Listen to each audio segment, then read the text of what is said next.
trapped in the darkest depths of the Underdark, where madness festers, demons rule. A band of unlikely heroes must escape imprisonment, only to return again to survive unspeakable horrors and fight their way back to the light. But the Underdark doesn't let go so easily. This is Out of the Abyss.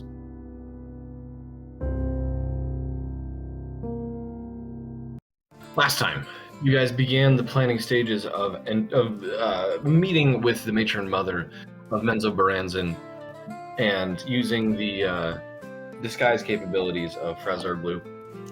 Disguised the majority of your party as drow, infiltrated the city and met with matron mother Quenthel Bainray, informed her of Thavos' existence and his threat to Menzo Baranzin, whether or not he's actually plotting against them, or if it was just, he was there. He was like, well, blow something up. Informed her, and she seemed to take it okay. She's glad for the information and said that she's not really sure what to do about that, though. On your way out of Menzo Baranzin, it became very clear, however, that she is aware that Jarlaxle Bainray is no longer Jarlaxle Bainray. So you currently have drow following you guys, trying to figure out what's going on with that situation. There was a drow mage woman who is a member of Bragendarth, who tried to follow you down and get some information, but she was charmed and eventually broke out of it, but it was a little bit too late. Banished. She was banished. She was boof. That's right. She was charmed and then banished, and then she came back, and now she's probably pissed. And Driddle just kept to liquefying himself. Kept liquefying himself? Remember every with wish sickness. Yeah. Oh, that's right. Remember yes. Come on, we laughed so not hard. Cast a spell. That's right. I do vividly remember now. But he was able to recover from that. There was some group bonding that went on when Dritz got a little overwhelmed and decided to try and make dinner or make breakfast for everyone, which didn't go very well. Upon which Driddle had recovered from his injuries and decided that it was time for you guys to go after the Eye of Vecna in the world of Greyhawk. I believe it was Percival, Aelin's floating skull, that informed you guys that the map leads to a location in Greyhawk called Iron Gate. You guys cast the Dream of the Blue Veil spell. You materialize, your feet landing on the rough soil of Greyhawk, and then teleported to Iron Gate with no mishap, unfortunately. And that's where we left off. As you guys now see in the distance the immense towering walls and the city inside of Iron Gate. Let me put you on a backdrop. I don't remember if I said if it was night or what the weather was, but we're going to say it is broad daylight, clear skies, a little hazy, but there, behold, the city of Iron Gate. Indeed. I don't know where we are anymore. I've never been outside the Underdark. I mean, this is a whole different world, so I'm with you there. I would say that as you guys approach, the general diversity among the world is significantly lessened. Because your group isn't crazy diverse. I mean, the goblins probably the most stand out. You got a couple drow, human-appearing person, right, Scoria? Yeah, I can. Yeah, if you want me to glamour, I think it'd be easier to move around than a Hell Knight. I don't think Hell Knights are super looked upon well here. Probably not. Yeah, so I'm back to being Jared's uncle, as it was described. Wonderful. Well, with that, oh my goodness, hold on. Yeah, Tarn's probably the one of the most normal. Actually, no wait, never mind. I'm not normal looking anymore. You could pass for like a 8-year-old child pretty easily. Well, remember, there's halflings in this world, right? There's halflings. Yeah, there are. They're Kender. also Kender, yeah. Are there both, or are they just Kender? No, Pretty Kender's sure it's just Dragonlance. Kender. Kender's Oh, that's right. Dragonlance. Is that Dragonlance? Yeah, you're right. Okay, well, as you guys approach the large walls of Iron Gate, the Iron Gate of Iron Gate, this large portcullis, it's probably close to 30 feet high, and it's wider than it is high. I'm going to say it sits about 50 to 60 feet wide. This giant portcullis, given that it is broad daylight, is wide open and people are going in and out. It seems to be a fairly open city. There are guards that are patrolling, clad in half-plate armor with pretty uniform color schemes on their fabric that they've got underneath, and little tassels and flags around them. Which each bear the symbol of Iron Gate, which is a black castle on a yellow backdrop. Okay, as you can see on that backdrop, entering the initial wall, there are there's not a lot going on out here. Mostly just people traveling here and there. Maybe your, random happenstance merchant just set up with a cart, but for the most part, you're not seeing anything. But as you go further into the city, you find another large portcullis leading into the inside gate, or the inside wall of the city. Let's see here.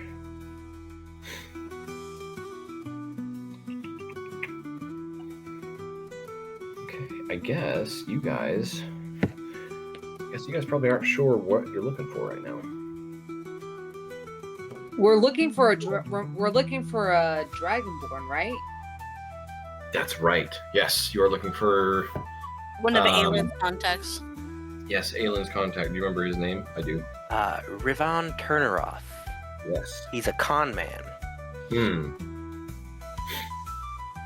Indeed he is. Which I will also ask, Aylin, are you male or female? And also, are you disguised at all from being drow? You know what? Probably male today, and I don't believe I have any capabilities to disguise, so just hood up.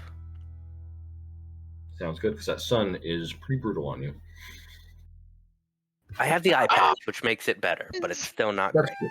It's still pretty glaring, though. All right. I think that you would know. You haven't been here before, but you know where to find him in the city. You know where he stays. So you lead the party through the streets of this city.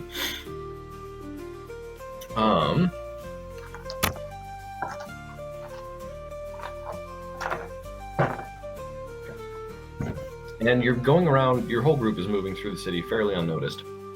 Doesn't seem to be shy of visitors. But let's see. You lead the group over to a large kind of bazaar area. Not bazaar weird, like bazaar like market. Where there are various caravans set up, and also a decently large stage in the center of this city square. Where I'm going to say that there is a very dark-skinned human man doing like a fire dancing routine, which is not as impressive as it would be in the middle of the night probably, but it's still very impressive.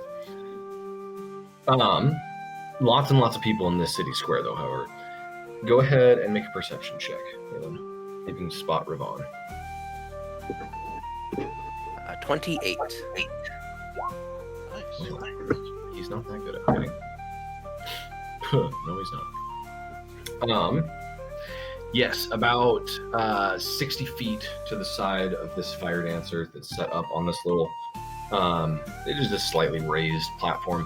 Off to the side of this platform is lo and behold, a silver dragonborn man, wings tucked behind his back as well as a tail, currently doing some close-up magic for a group of small children. Which you'll notice that his prehensile tail is subtly snagging coins and any possible valuables off of people that are walking by, and the children as well. So, This guy's a dick. oh, he's a total dick. I'll walk up into the crowd and just sort of watch. He seems very focused on the trick. It seems to be maybe he's doing a new one, but he does it successfully and woos the small crowd that's in front of him and some of the children. He gives the card to one of the kids, and they laugh and run off. And he stands up and declares, like, "Who's next? I have more tricks to share with you all, and I'm more than excited to do so." But he doesn't seem to spot you yet. I'll walk up and be like, I'll do it. He sees you, and this smug grin just immediately falls, as like you haven't ever seen a dragonborn go pale, but you might as well have. Face falls, and like he immediately starts like kind of overcompensating and going, "Yes, of course, sir. Why don't I show you something special?" Like under his breath, he's like, "What are you doing here?" I've got some work to do, and unless you want me to turn you in again, you're gonna help me out. All right, fine. Thank you, folks. That's all for today. You'll see me here tomorrow. Thank you. And like closes up everything he's got going on. Kind of grabs you by the sleeve and pulls you to the side and says, "It was right in the middle of something extremely lucrative. Then you just come in and ruin it all. What do you need?" We're looking for something, and if you help us, I'll pay you. I'll make up for it. Us? Kind of glances around and sees the rest of you guys. Damn. And like does a little head count and says, "What a strange group you have. Sigil's Hello. a good mixing pot, is it not?" Yes, it is. Indeed. All right, well, spit it out. The reward first, not the whatever you're looking for. I'll break out 50 gold pieces and put it in his hand, and you'll get 150 when it's over. I don't pay for things I haven't received. Oh no, that's fair. What is it that you're searching for then? We have a map, and Well, as far as I am well-traveled, I'm not as acquainted with all of the places I've been. That's where people like you come in. So you're gonna help me figure out exactly where this thing is. I'm just a tour guide to you, is that it? Today? Yes. Because no one's raised your bounty enough to make it worthwhile. That's a bit rude. Well, here, step into my office and we'll take a look at this map. And he leads you over to an alleyway, kind of tucked behind some crates. This is a crazy office. Thank you. Anyone that would like to can make an investigation check on this loser. Yeah, I will. He is a total loser. Yeah. I got a -1, but I'll try. You know what? He's got two. You know what? I'll use it. I'll use the superiority die to this because it seems important. All right, 14 plus 6, so 20 for Tarn. Okay. Let's see. Ooh, an 8 for Aelin, 13 for Sporia. Driddle, not Driddle. Gwendolyn, did you roll? Nah, dude, I don't need to roll inside. I'm amazed. Yeah, no, This you're guy's good. got 2 walls. Like, holy shit, he's leveled up. I guess that Taran with the highest score there, you can tell that although his clothes look like very finely made, like noblemen's robes, they are cheap knockoffs. Wow. Most You know, most important is doing is a Tarn's cheap just knockoff. gonna bluntly say, if you're really having a rough go at it, I mean, couldn't you just go after some rich assholes instead of children? That's a lot more lucrative, isn't it? Yes, but where's the fun in that? No, I don't know. Stealing money from rich assholes sounds fun to me. But anyway, yeah, I'm good with maps, by the way. Oh, good. But I was going to say also, you can tell with the way that this guy carries himself, it's like ringing a bell in your mind, and it's very similar to how Jarlaxle held himself, but pre-Driddle. This is a man who prides himself on not his riches or even his skills, simply on the information that he has. Which, Aelin, this is obviously happening in Tarn's head, but you know this. Rivon is an extremely intelligent individual, and a lot of people know his name, Not a lot of people understand him as much of an intellectual threat as he truly is. He is a brilliant man, and yet this is how he applies himself. As a dragonborn, he hoards knowledge more than anything. Right. So, with that being said, let's see here. He says, well, show me the map, I suppose, and we'll get this underway. I don't know about.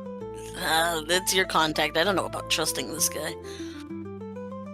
Oh, trust him? Never. This is telepathic. But I could always throw him in prison again. No, that's fair. There's a few cells open in the hells if he gets out of hand, I imagine. Oh, I have a deal with the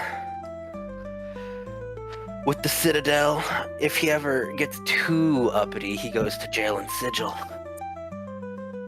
I do have some weight. Anyway, show him the map. Don't tell him what it's for. As this mental conversation is happening, he's just like eyes darting between each of you guys, just waiting for something to happen. Okay. Okay. Well, come on, Diddles, show him the map. Driddle pulls it out and cracks it open, and it again projects like the treasure planet map. And he kind of jumps back, his wings opening a little bit in like shock. And he quickly begins studying the map and trying to figure out reference points, and looks at it and says, all right. I think I know where this is. You never said what you're looking for, though. That is need to know, and you do not need to know. Kind of narrows his eyes and says, well, yet I don't. Yes, if you see this, and kind of gestures the map and like moves you guys through it in a strange, like holographic kind of way. Says this specific mountain range I recognize as being the Klatspur Range, up by the Lake Quag and the Yatil Mountains. It's further north, pretty far away. Do you guys have a quick way of moving around town? You could say that. All right. Yes, if you see here, if you stand here at the mountains and view down into Lake Quag, and just a little bit to the left in Perrinland, there's a small valley where you should find whatever it is you're looking for. Can I roll an insight check to see if maybe he's lying or leaving something out, just to get like a read on him a bit? Yeah, sure. Okay. I get these. Come on, man. 25. 25. It doesn't seem that he's like lying necessarily, but it seems like he's trying to find the words for something. At the same time, he is very like intensely scanning each of you guys to try and figure out how you respond to this, and he is overly curious as to whatever is in this map. You kind of scan his face and get that little read from him, and he says,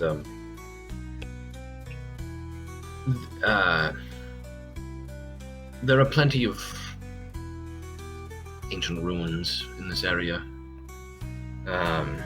If you look just to the south here, and as he moves the map more, just south of the Klatspur Range on the other side of the river is the lost caverns of Sochkanth, which may not be the correct pronunciation, but that's how I know it. Very dangerous place, but if it's any indication of how what kind of things you'll be running into, it's rather nasty. Well, enlighten me. I don't know much about those caverns. No, that's all right. Let's see, give me one second. There was an archmage that recently, or not recently, but formerly occupied the caverns.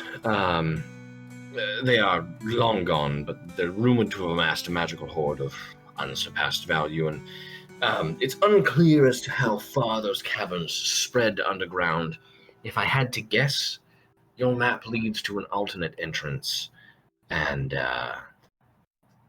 into the horde of this archmage. Is it archmage? Archmage? I don't know. Archmage? Sure. Yeah. Do you know what specific archmage this is? I do not.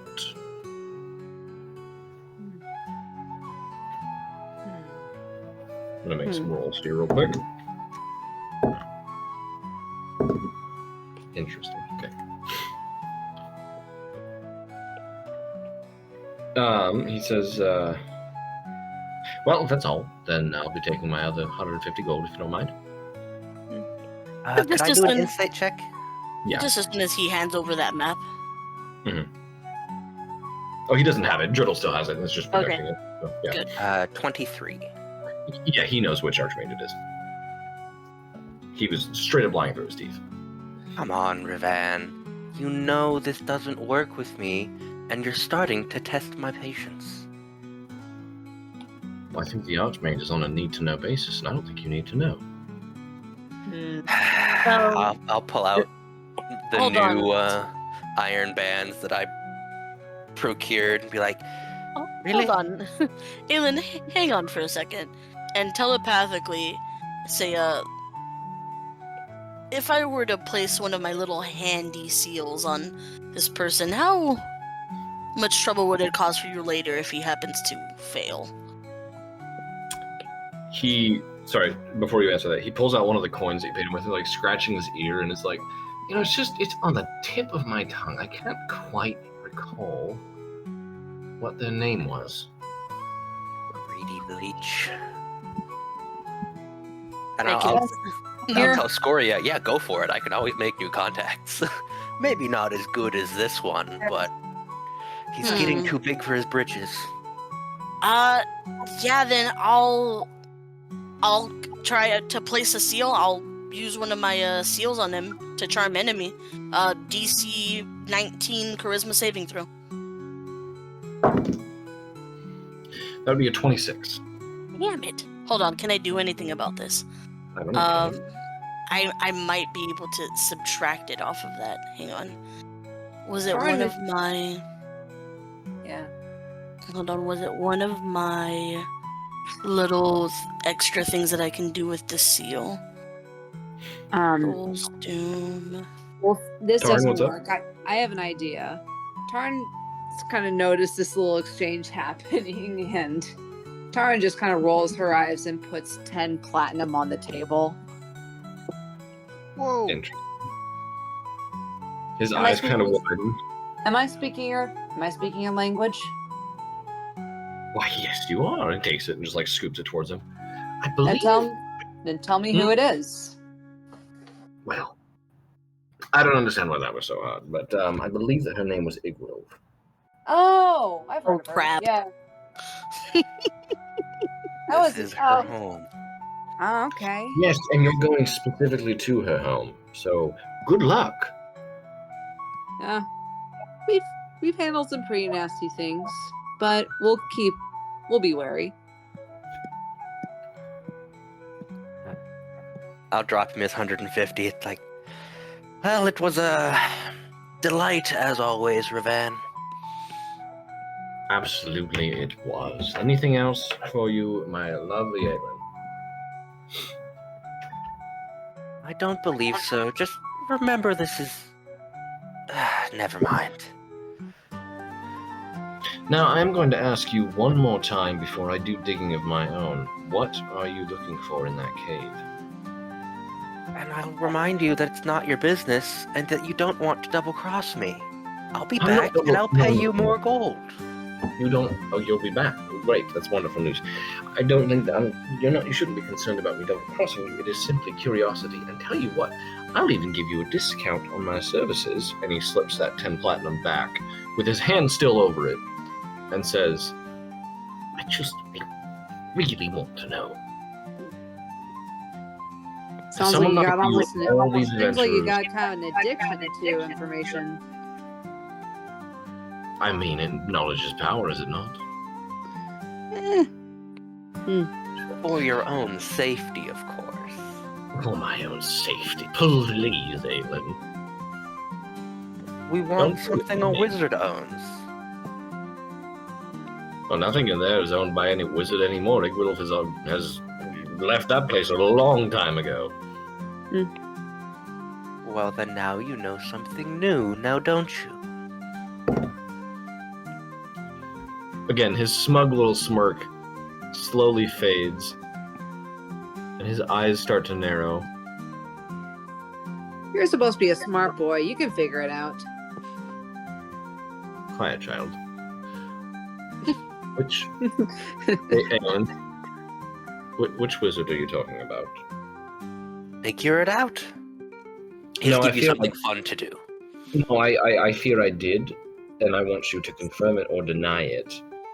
But frankly, I asked you first, so...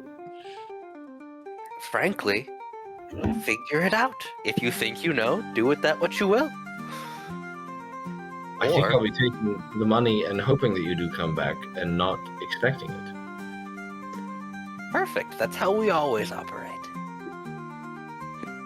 Well, good luck. Don't release any powerful evil on the land that I have to clean up. Well, you're a janitor too? No way. Unfortunately, So yes.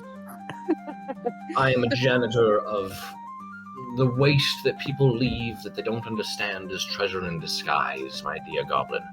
Oh, I do the same thing, but in the Underdark. It's really nasty work. In the what? The caves that are underneath the surface of the world, you don't have those? No. How about this? I'll tell you if I get an unnamed favor from you in the future.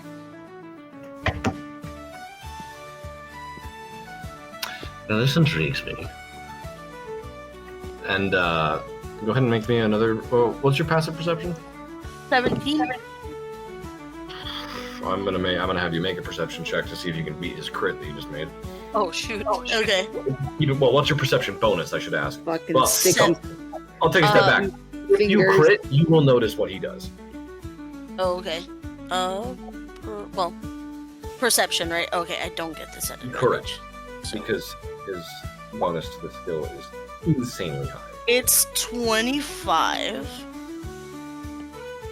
Okay. If it's not enough, I can do something. Oh no, but it's not a save. Never mind. Ooh, yeah, no, he got a 32. Oh, I- damn. Yeah, Yeah. that I If can anyone do happens to have a passive perception of over 32, cool. No, No, not my I mean passive. mine's a 26, but yeah, that's not quite high enough. my bonus, the thing I can do is to increase my saves, not this one. Unfortunate. But he looks at you and says, you know, this intrigues me. An agent of the hells going about trying to make deals with charlatans that he finds in worlds that is not his own. Was I speaking to a charlatan or was I speaking to you? You definitely seem like you know a lot more and are a lot more than what you pretend to be. Well, Maybe it's worthwhile. as far as anyone else understands, I'm just a charlatan. That's all it means. That's all I need. Just a title. An unnamed favor. Coming from a Hell Knight, that's scary.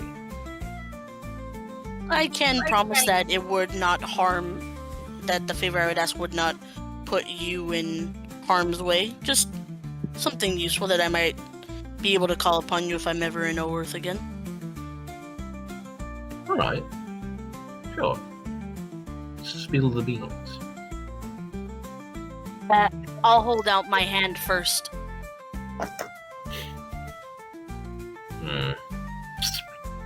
I don't like you. He gives you the coins.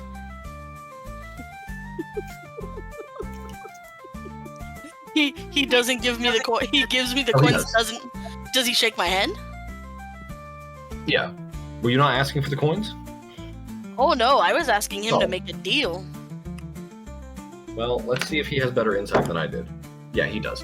Okay, he controlled a 16 plus a bunch for insight. So, no, he would not have given you the coins because I didn't understand what you were doing, but he did. So there. You don't get the coins back. I don't. He gives you a big old handshake. And for the handshake ones, is it, I think flavor-wise, just kind of like a glowing red kind of light going into each of our veins on the agreement? See, I was almost thinking like a literal brand that appears on the back of his hand. Oh, I mean, that's pretty good too. I'd say put it on that you see that light in the veins kind of light up a bit red, maybe uncomfortable for him at a moment, and then on his palm, because I want him to be be able to still not have any identifying markers as a charlatan. It'll be like a little, the Hell's brand on the inside of his palm. Perfect. Okay, he'll wince at the pain of the brand, and say to you, "All right, you've burned me. You've made a deal with me. You've given me money, and I've pointed you in the right direction." Yes, but I don't think we agreed when I'd be telling you, correct? We'll tell you when we get back.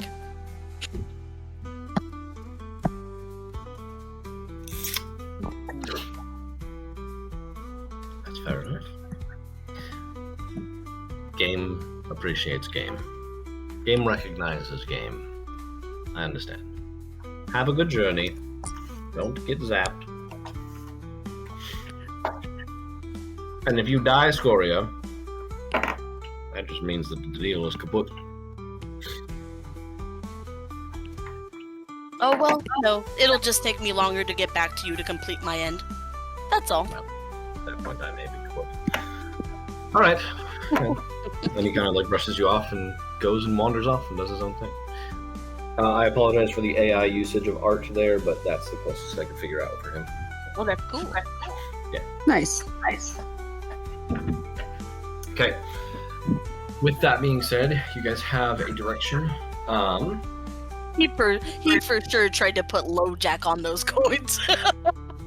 That, and he also the insane sleight of hand check was for him casting a detect magic on you to try and figure out what was going on. So That explains why he knows so much about us. arcane trickster rogue multi-classed into warlock. Ooh. Oh yeah, he's a PC from one of my old friends. Oh. Oh, Yeah. cool. I like doing that. It was Rizvan, right? Rivon. R-I-V. Rivon. God, you fucking. What?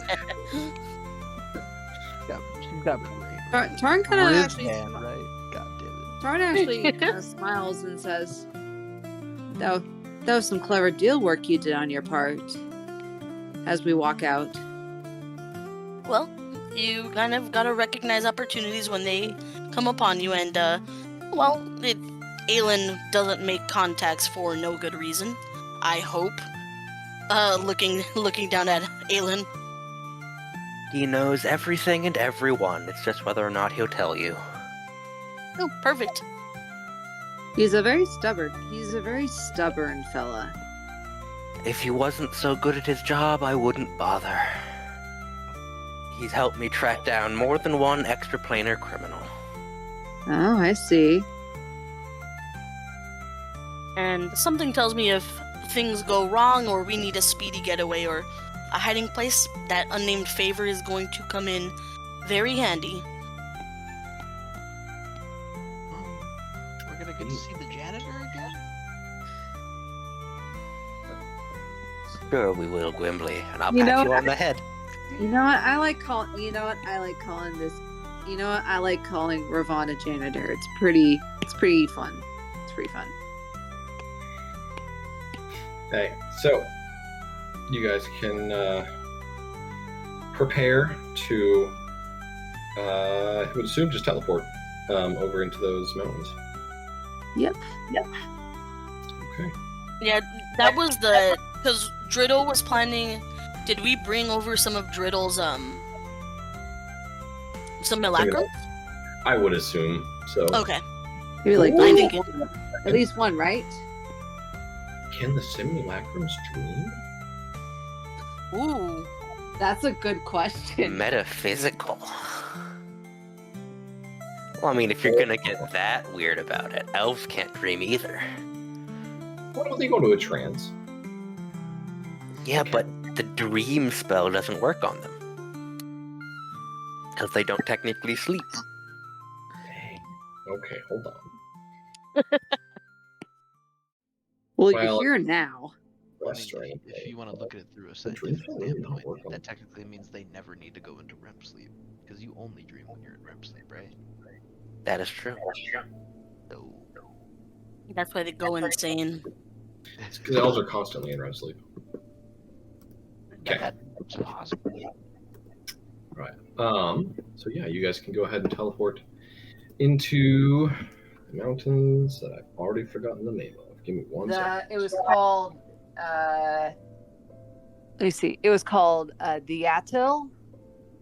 Yeah, up in Paranland, Lake Quag. Yeah. There we go. Okay, yeah.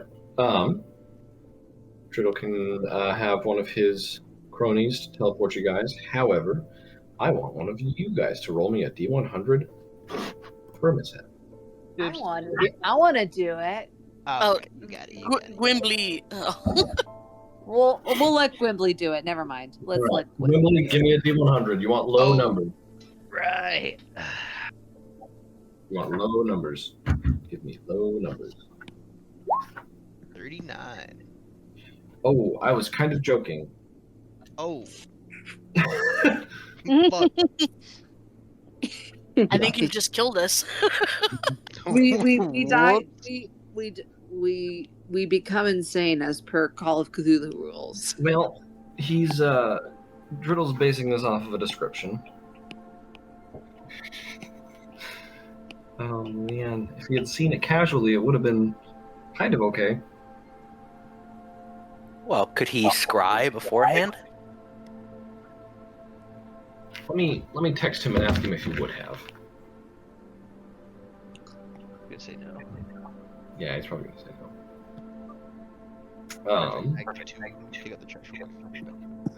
In the event of a teleport to an unknown area, would you have the foresight to scry, to know the location better, or would you just send it? Come on, man. Come on, Jared. Think about this.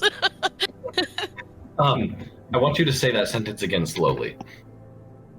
Oh, yeah. I heard it, too. Yeah. I love Jared. I think he's a brilliant person. Thinking is not his strongest ability. No, see, thinking, Not I as think, fertile. is... No, thinking is definitely one of the things he can do very well. It's just the consequences is not what he thinks about. Exactly. Yeah. High intelligence, lower whiz. See, I think it's the other way around. High wisdom, low intelligence. No. Yeah, you're right. Yeah. Okay. Yeah, fair enough. He thinks it through, and then it's like, consequences. Shit.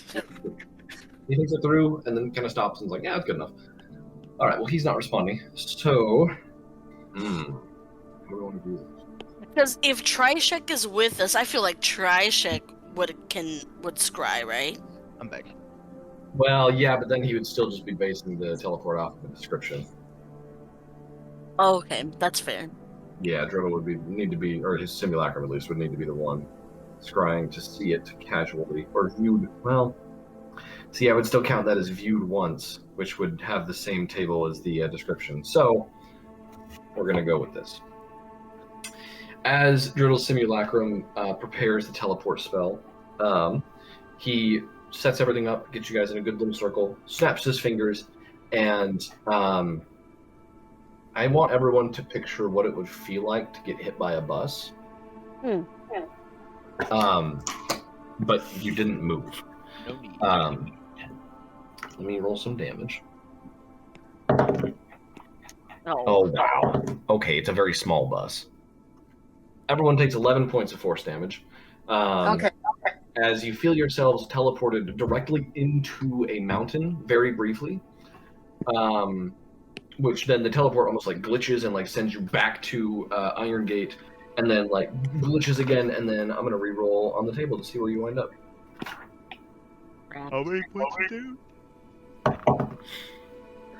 Oh 11. goodness. Nice. Oh, I was re-rolling, but I like the 11. Oh no, the 11 was for how much damage, not for Oh roll. yeah, I was like, I mean, if you want to take the 11 for the D100 roll, I guess you can, but that'd be kind of sucky. Okay, no, I got a 93. So as Dungle briefly teleports you into a mountain, refocuses and doesn't recast it, but like refocuses on his destination. You guys find yourselves just like kind of spat out in like 4 different directions onto the ground, on your butts, just skidding into the dirt and mud as you hit a pretty snowy patch of mountain. Yeah, I'm just gonna say everyone has gone prone at this point. As again, you kind of slam into the wet, kind of muddy dirt on top of this mountain. Are we in the right mountain? Damn it, Diddles! Where are we? He kind of scans around and says, I think we're in the right place. I think. You think? I think. And I'm gonna stop myself from choking him and brush off a bunch of smoke and start to help Taran and Aelin get off from the ground. Okay. Let's see here. Oh, this is a good one. All right, we're using. Don't choke the ride home. Don't choke the ride home. Let's see here. Oh, that has a water mark on it. Hey, it doesn't right there. All right. Sorry, I'm making a new backdrop for this real quick. Hey.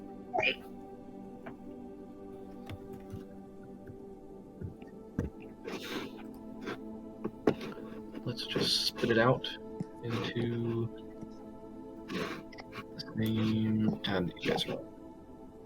Whoop, whoop.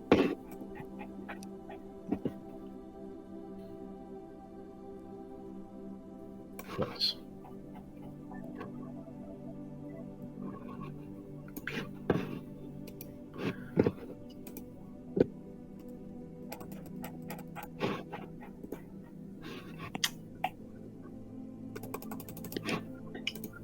Perfect.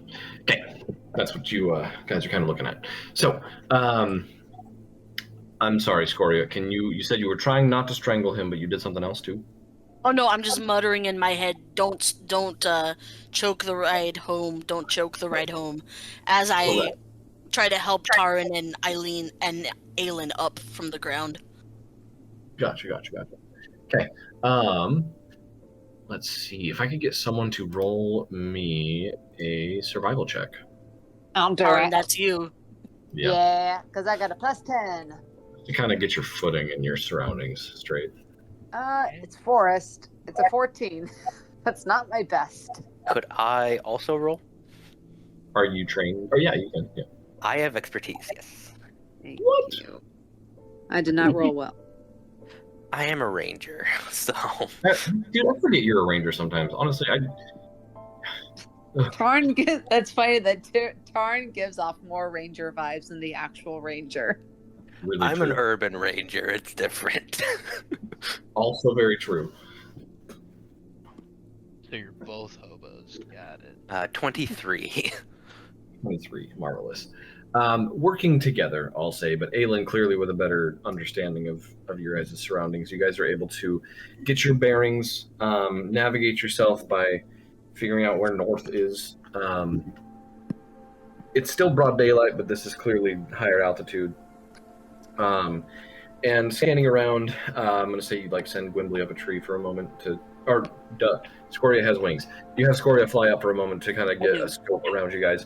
And Scoria, as you fly up, you can see there's a massive forest expanse in front of you, and behind you there is a large lake and a valley next to the lake. You fly back down, report that, and in glancing at the map, you are able to tell that the valley next to the lake is right where you need to be. Okay, so we're in the Clatspur. There's the Vestive and the Quag. So apparently it's over there. Perfect. There you go. Okay, wonderful. I'll drop the glamour because, like, who are we gonna meet out here? Good question. I wonder who. Oh crap. I don't know. Nah. It's fine. Whatever. I'm just messing with you. I'm scared, but all right. Neat. Okay. All right. You guys begin moving down through the mountains, trying to follow this map. You quickly realize that the scale of the map, was not clear at first. And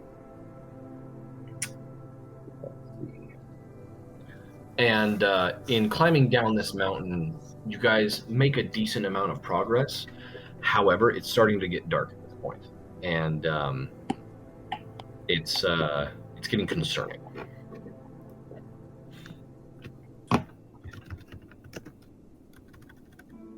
Well, I mean, we should probably make camp. Let's make camp. Make the fire. Okay. If we do keep it low, we don't want anyone knowing we're out here. Yeah, we don't know. True, we don't know what kind of, monsters are actually live in these mountains. This is unfamiliar territory. Well put. All right, so you guys can set up camp, which for you guys, it's been a long time since you've actually had to camp out in the woods like this. It's kind of weird. But yeah, you do so. What was that? Head back to our roots. Yeah, exactly. Adventure. You do so. You set up camp, and you quickly learn that the forests here are significantly quieter than the forests of the Forgotten Realms. You don't know whether that's a good thing or a bad thing. I'll let you decide that.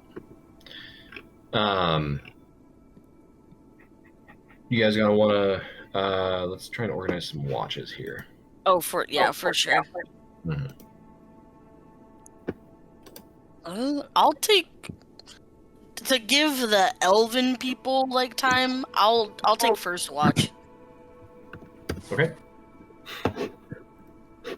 Let the elves rest, and then they can take over. You think? Yeah. Okay. Love to see it.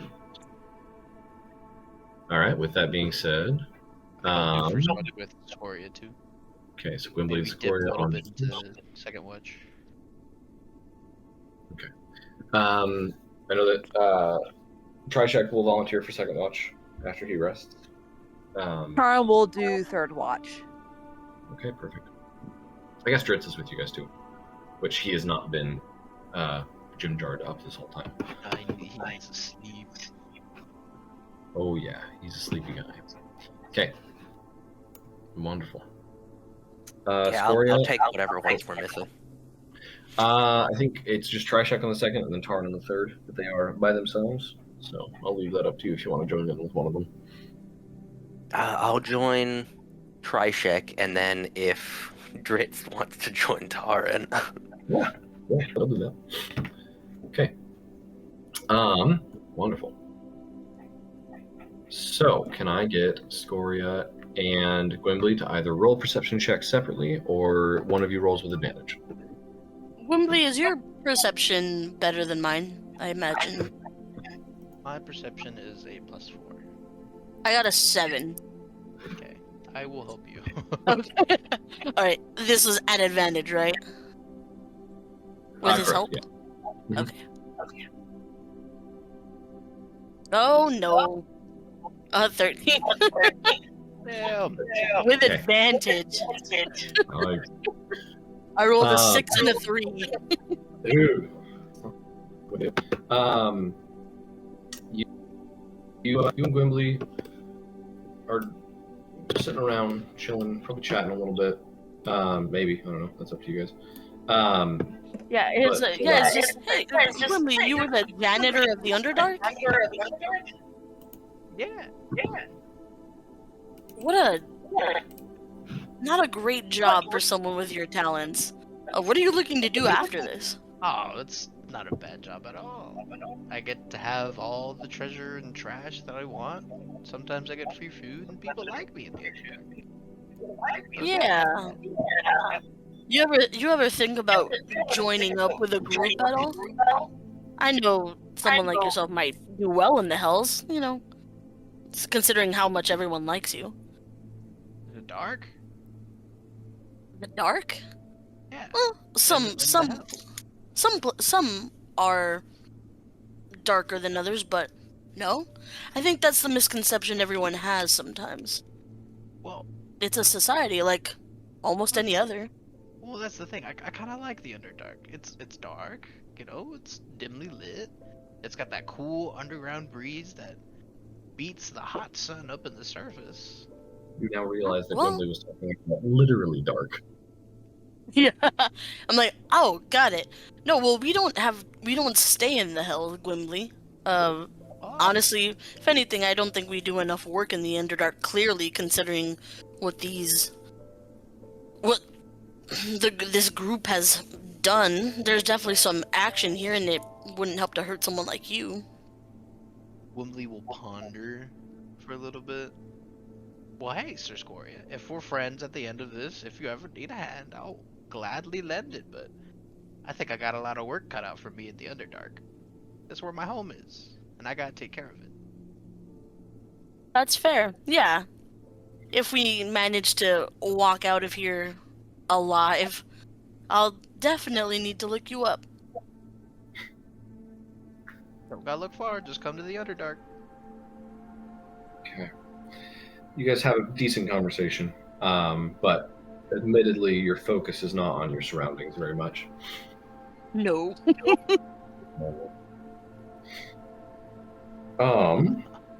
Let's see here. Okay, moving on to second watch. That will be Aelin and Trishik. I have an advantage anyway, so. Wonderful. Even he's not a ranger; he's a fighter. So go ahead. Wow, 21. I rolled a 7. A 7 and a 1. You're kind of sucking this, dude. Hey. Been a while If, since we've been actually, camping, if that's a failure, Not a failure. No, it's just not as good as you could have done. okay, well, the wording on Cybolstered Knack is a failure, so. Interesting. Let's see here. Yeah, if you fail an ability check using a skill you have proficiency, I can roll a psionic die and add the number. Well, did he fail to see something? No, he didn't fail. No. Then I wouldn't consider it a failure at all. What, if you really want to expend your resources immediately after your rest, I guess you can. No, don't do that. You and Trishik, I don't know. Would you guys chat at all, or would you just kind of sit in silence? Neither of you are very chatty Cathys. I don't. Not particularly. I know who's a major player here, who's important. Well, actually, there is currently a contract out on his brother. So I guess I'll just sort of attempt to fish background knowledge out of him. Okay. Yeah, I mean he'll ask any question that's answered, but he won't speak unless spoken to. You know.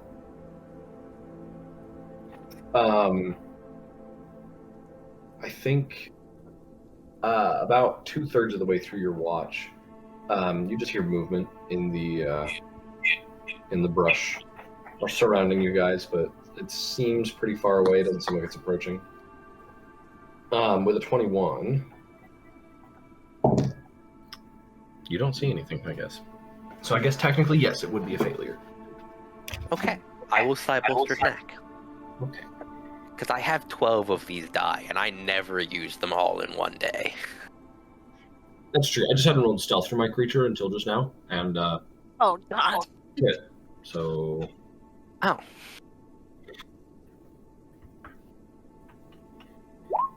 Well, add a 6. 6, eh? So that's 27. 27. If that still fails, it doesn't expend the dice. So. See, they got a 27. I feel like you gotta meet it, beat it kind of rule. Yeah, so I think that you would beat it. This movement in the brush occurs, and you kind of stand up to get a better look. And you see a 8-foot long giant spider just kind of skittering away from you guys as you stand up. Gross. And then you see, as you kind of clock and watch its movements, as it clambers up into a tree, most of these trees are wreathed in spider webs. And you start noticing egg sacs in most of these trees. I will cast a Speak with Animals.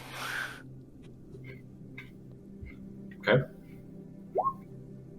And then just say to the spiders, hey, we're just sleeping here for the night. If you don't bother us, we won't bother you, and then no one has to die. The spider that wandered off responds in kind of a female voice as she says, "Interesting. The food has an opinion." Oh, I don't know. Surely, even an Oworthian spider must recognize one of the spider queens. Yes. But you smell heresy. True. Thus, food. But you won't eat it. Just stay there. More food will come.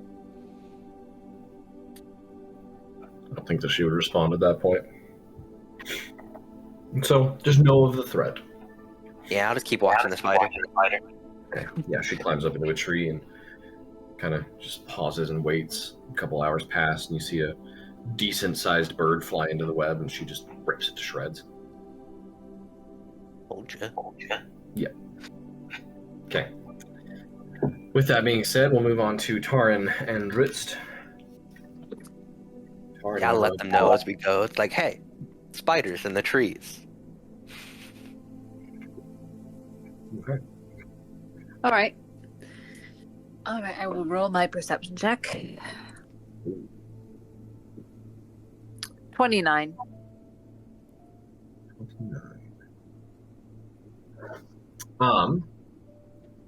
Jeez Louise. Yeah, you see the spiders. They're pretty freaky. And you notice with the 29, you can spot 4, 5, 6 of them that are watching you guys pretty intently. They're not making any moves. They're just watching you guys from a distance. Taran will kind of keep an eye on them, but she'll quietly talk with Dritz and say, that Dragonborn, he didn't recognize, the Underdark wasn't familiar to him at all. I mean, That's what it seems. There's caverns. Is there not an Underdark hero like there is in the Forgotten Realms? That's what it seems. I'm not sure. I think that I don't know if I'm the leading expert on this world, but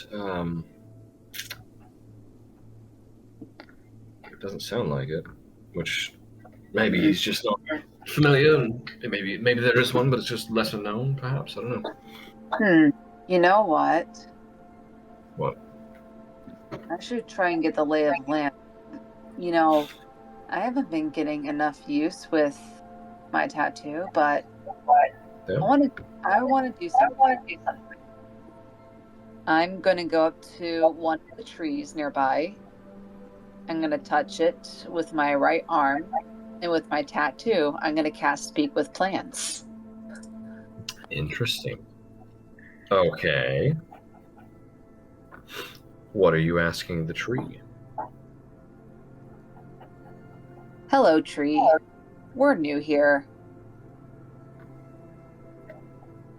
We would like to know. Around here. We would like to know what sort of dangerous creatures live in these mountains? Well, dangerous creatures indeed. Of course, there are the spiders, but you've seen them. And the mountains are not the places that you need to be worried about. It's the caves underneath the mountains that are the dangerous ones. Living in the cave are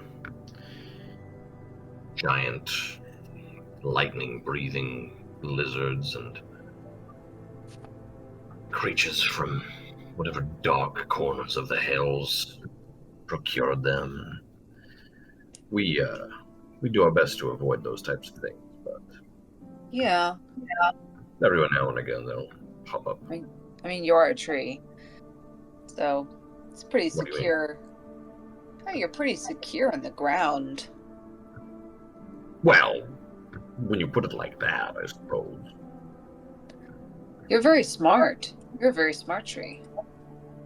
I appreciate that, but I am not very well read. I just know how to talk to people who know how to talk to me, I suppose. Okay. Good night. Have a wonderful evening. Okay. Yeah. Tarn will kind of go and talk to. Does Tarn know what that lightning-breathing lizard creature is? Make a nature check. Yeah, maybe she's read about it in a book or something. 10? Could be a dragon. Tarn's gonna go over to Dritz and tell him what she learned from the tree. Says, so seems like there's a lot of fiendish creatures and devils down in the cave. And also, lightning-breathing lizard creatures. Could be dragons, could be something else. He rolled better than you did. He says, could be a dragon, but I feel like the villagers would know about, well, I guess we're far away now, but I would hope that people would know of a dragon in these caverns, but that also sounds like it could be up here, which I don't know if those are a thing here, but they're nasty creatures. Good to Not as know. intelligent as dragons, but they are just as nasty. Good to know. Well, we've got somewhat of an idea of what we'll face down there. Right. Well, you worried at all, the fact that we're going into Tasha's old stomping grounds? I don't know. I guess I don't know a lot about her, that's the thing. I don't know enough about her to be worried. But I mean, I will always exercise a certain amount of caution here in this new place that I don't know much about. But I don't know. I'm not going to worry myself sick over it. Just deal with whatever comes my way.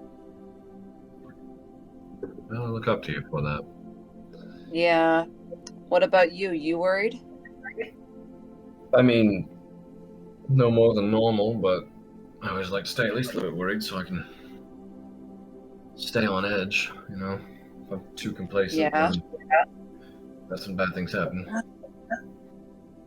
Well, I was curious. You talked a little bit, but I mean, so much has happened ever since Velkenveld and stuff. Well, you've got Guinevere back, so I mean, after we deal with Vecna, I don't know. You have any plans? You know, Tarn, I try and go out of my way to not make plans.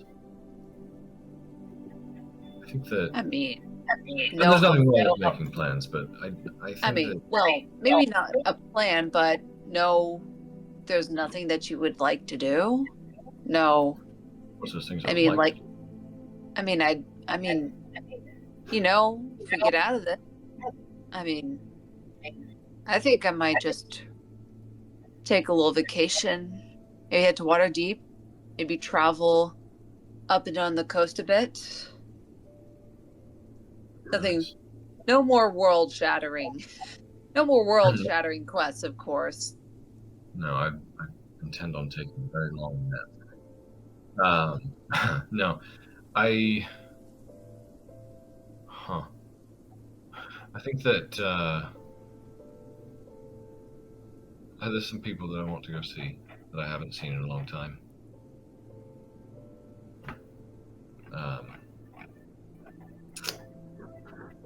Yeah, That's what a good one.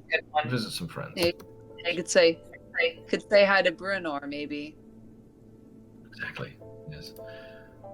I think at this point the sun would be rising, and he'd kind of point that out and say, "I think it's time to wake the others." All right. Okay. Let's see here. Grits doesn't like talking about himself. Nope. What else is new? Okay. You guys are all woken up, and you guys prepare to make this little journey down into the valley.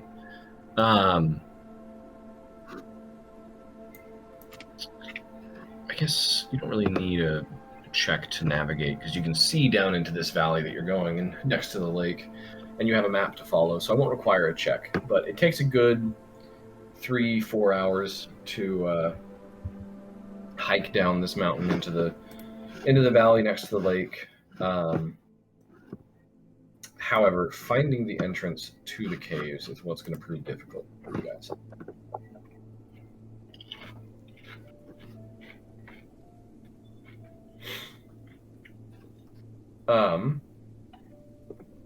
Now I'll have someone go ahead and make me a survival check to see how well you can read this map and see if it gives any clues as to how to get into the cave. All I right. think it's you, Aelin, right? Could be Aelin or Tarn. Mhm. Yeah, I'll give it a shot. Would my proficiency in survival and my cartographer's tool stack at all? No, they're not going to stack. Because the cartographer's tools are not necessarily your ability to read a map, but to create a map. Oh, I see. All right, Yeah. I got 20. 24? Okay. Scanning the map and trying to get a more precise location other than just next to the lake, you know? You're struggling to find something, and you're like following the little route that it has projected onto it, and comes to a point where both you and Aelin are looking at it together, and it is pointing just at the rocky beach next to the lake. That is, like, you have essentially zoomed in and like honed in on that area as far as you can on the map, and it's just rocks.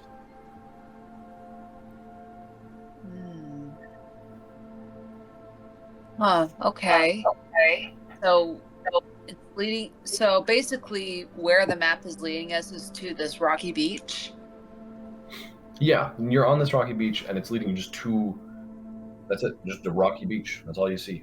Which the map itself shows a much more like a legit constructed, almost like a mine entrance type building that leads down a staircase into these caves, and you're just not.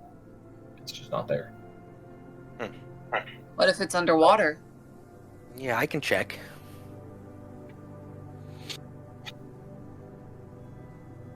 Are you swimming, or what are you doing? Yeah, I have a swim speed, so I'll just jump in the water real quick.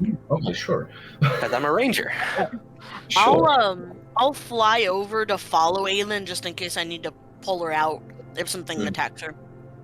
Going into the water, it is absurdly cold. It is late autumn at this point. So yeah, stepping into the water, it's probably like maybe 40 degrees. I'll ask you this. Well, you have a swimming speed, never mind. Well, no, I'll ask you. Are you taking off your gear to get into the water, or are you leaving it all on? My gear very specifically counts as like light stuff, so I don't believe. Well, I'm just asking if you want to be soaking wet for the next couple hours. Do I want to be? No. Do Well, I I meant- also want to swim in a lake that I don't know unarmored? Also no. So, All right, fair enough. Yeah, you wade in, that initial shock of the cold kind of getting to you, and you go into your polar plunge. You dive underneath. What's your Constitution score? 14. Okay. So you got a couple minutes underneath the water before you need to come up for air, and you start scanning around with your absurd dark vision as a drow. Go ahead and make me a perception check, just a straight roll. Just a straight roll? Correct. Okay. Well, the knave's eye patch gives me advantage if it's based on sight. Well, then fine.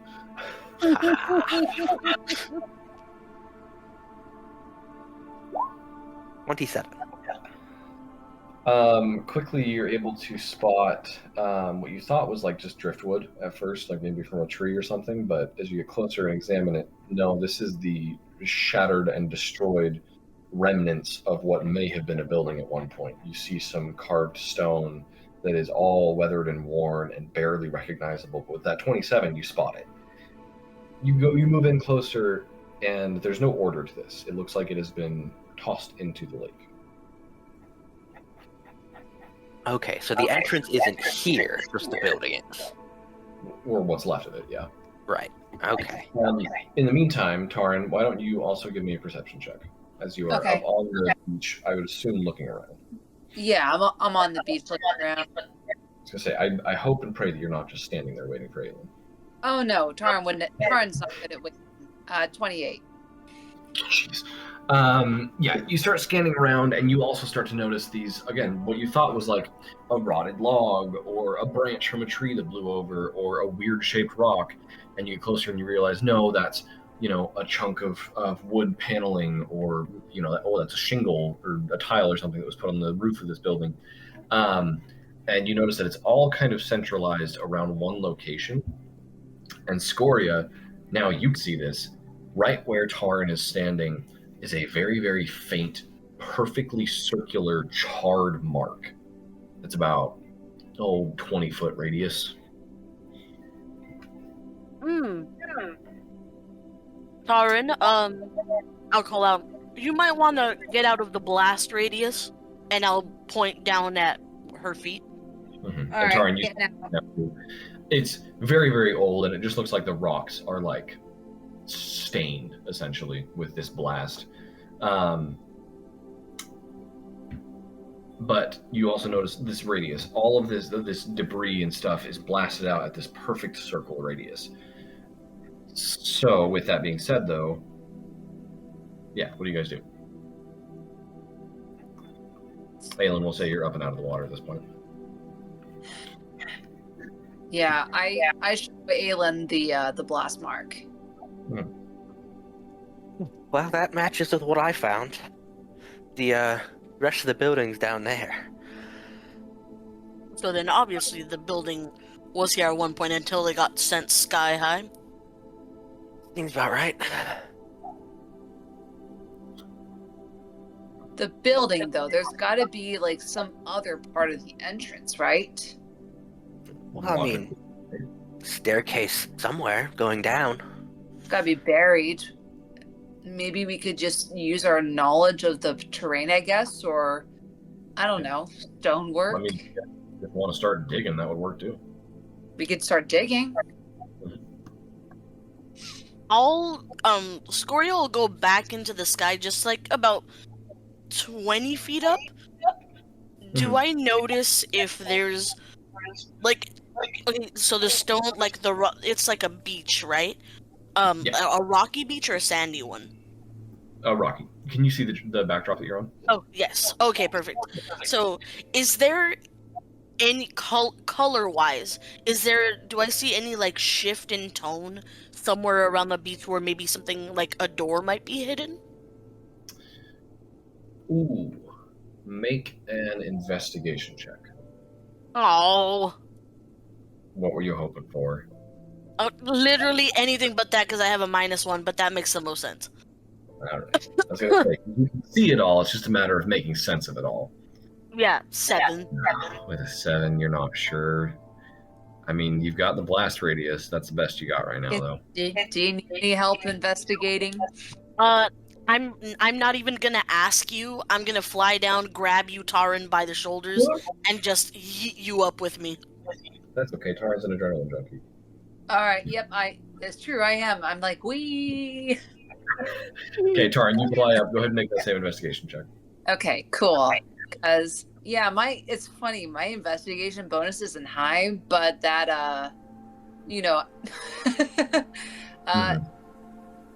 should I add a proficiency? I got a 20. Should I add a proficiency bonus die? I'll give you a 20. 20 is enough. Okay. Yeah, you fly up and you take a second to scan it, and you kind of direct Scoria to get you a little closer, maybe a little further away. And you spot at the very center of that circle, the rocks are ever so slightly brighter and like lighter in color than the ones directly outside of them. There's like 5 specifically that you can see that are a slightly different shade. And with that investigation check you put together, those rocks were more than likely placed there and not naturally occurring. And then I'll give this to you with a 20. If someone blew up the building that was on top of that staircase, they'd still have to fill in the staircase, or at least cover it up somehow. So we do have to dig our way. That is true, but you do have a very specific place to start digging them. All right. I know where we got to dig. Grab a shovel or something. Well, it's hard stones, so I'll just have everyone make strength checks, and you'll succeed, but this is more about how long it takes. Can I just do Eldritch Blast? I guess, yeah, where it's force damage, that would you just be like jackhammering through the rock. Sure, I'll allow that. Okay. I want to make an earthbender character so bad now. So do you want me to roll the hit? No, it's a pile of rocks. No. I rolled so bad on my strength. I'm just gonna like repeat fire Eldritch Blast because I have it as a cantrip. Mm-hmm. Yeah, Scoria sits about 20 feet up in the air and just like, I'm trying to think of it's like Kylo Ren when he's shooting at Luke. Just, more! Just blasting this pile of rocks until it's annihilated, and there's just a pile of, like, just a cloud of dust. So it's more of a super lazy, like, this is faster, and then just dropping hellfire on it. Yeah. Just repeatedly. Yeah, I love it. After a while, eventually, after you've blasted all the stone away, those of you that are close enough are able to see a steel plate that has been placed underneath these rocks, which, again, easy enough to move. You guys are able to lift it out of the way. It's fairly thin, so you're able to lift it up and out of the way, and underneath, lo and behold, is a very rough-hewn ancient stone staircase descending into the earth. I'm gonna say I have a crowbar. No, yeah, that probably helped a lot. As someone who works out on highways and stuff, steel plates, heck of a lot heavier than you would imagine. Yeah.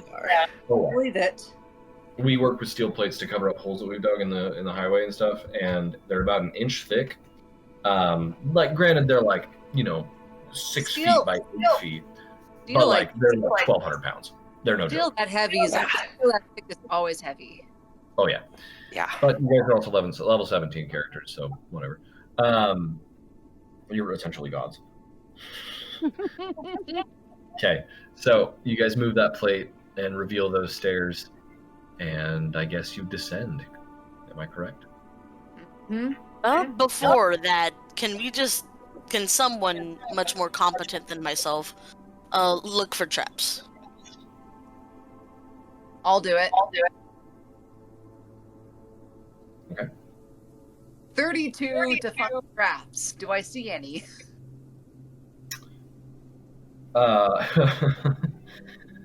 Dang, 32. Wow. Yeah, you do. The first 3 steps, are armed with glyphs of warding. Oh, yeah, there's some magic glyphs on those steps. Definitely traps. Should we just like trigger them away, or does someone want to dispel that? Diddle, one of the diddles, can you handle that? Or I'm gonna just start helping people skip the first 3 and kind of lowering myself down. Yeah. I'll say the Dungle too casts a couple of spell magics, and he gives you guys a nod and gestures. But let's see here. Yeah, you guys go down. Would the glyphs? Would we know like what they did based on Taran's role?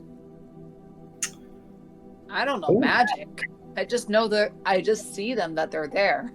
Yeah, no, that's a fair point. Well, yeah, make an Arcana check if you want to. I'll roll an Arcana check. Do I know the magic? It's a 12. We also have the diddles here. That's true. Here, I'll roll an Arcana check for them. Yeah, it's like I don't know. They explode. They got a little better. Yeah, Driddle, Dungle, whatever his name is, whatever. Number 2 says, "Oh yeah, they'll explode right in your face." That one summons a wall of fire. The next one is a stinking cloud, and the third one looks like just a lightning bolt that fires straight up into the air. Okay, but none of them warn someone that they're coming. Correct. Okay. This is mostly to toast, fry, and poison anyone who tries to step foot in here. Outstanding. Ooh. A thought. I would like someone, anyone, everyone, to make me another investigation check. I have a reason for this. No, that is bad. That is a 4. Ooh. Okay. 17. I'll roll it just for fun, but I doubt it. Yeah, we're going with Aylin's. Yeah. With the 17, you can tell those glyphs are much younger than the stairs themselves. Okay. They are not 22 if a 17 isn't enough. 22. I mean, yeah, I would have given you the same information. So. Yeah. So how recent are we talking? Ooh. Well, that you can get with a 22. The steps, you're looking like over 600, 700 years old. The glyphs, probably closer to 3, maybe 200.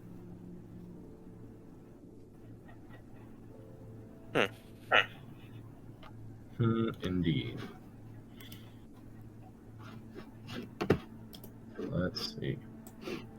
Okay, trying to upload. I guess just as we're kind of walking quietly, I think in my research, that time that I got in the library, maybe I would have picked up. You guys might have mentioned, or I read in the library, wasn't Grotz working with this person? More Or like trying an old, to? I think more like an old lover, right?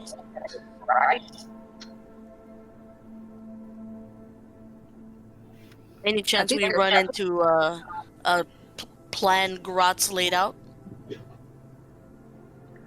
before his very welcome and untimely demise? Maybe.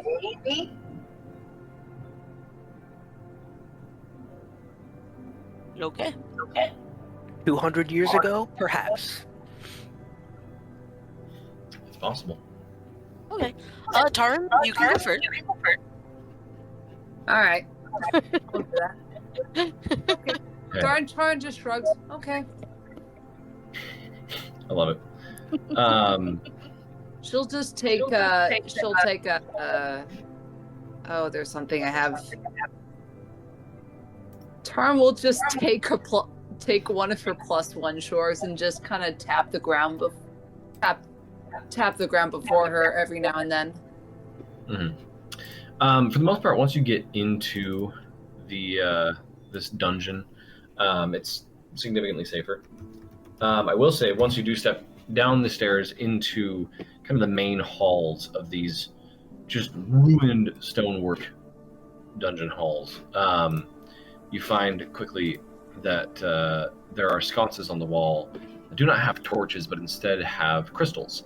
And as you step into their radius, essentially, they glow a deep green to provide a little bit of light. Let me try to get you guys another backdrop here.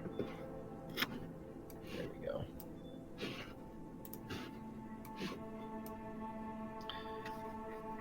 Okay, and you guys begin investigating. Are you all moving in a stealthy manner or just a cautious exploration manner? I wouldn't mind being stealthy. Stealth, yeah. Stealthy. I'll do my best, but Okay. Give me just a moment.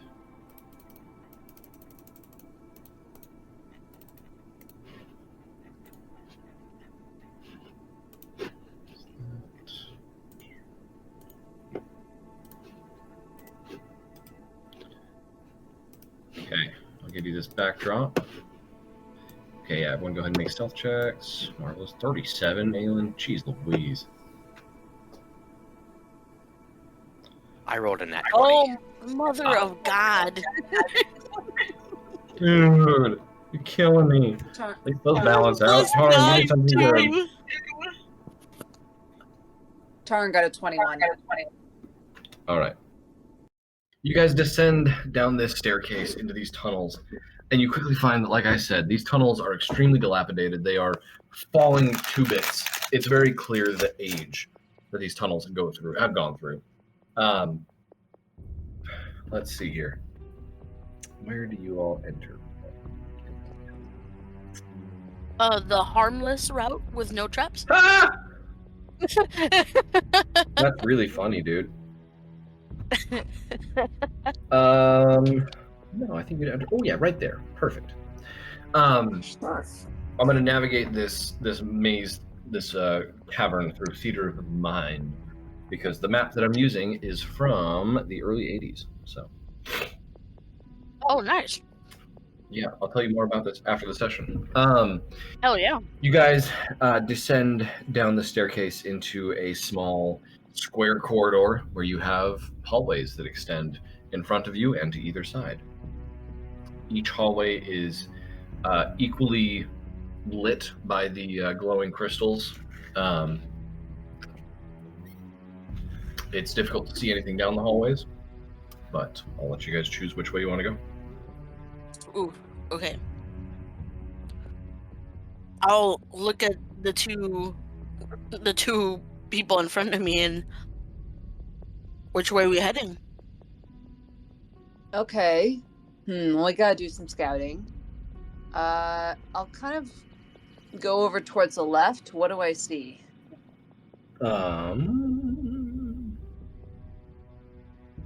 Let's see here. Okay.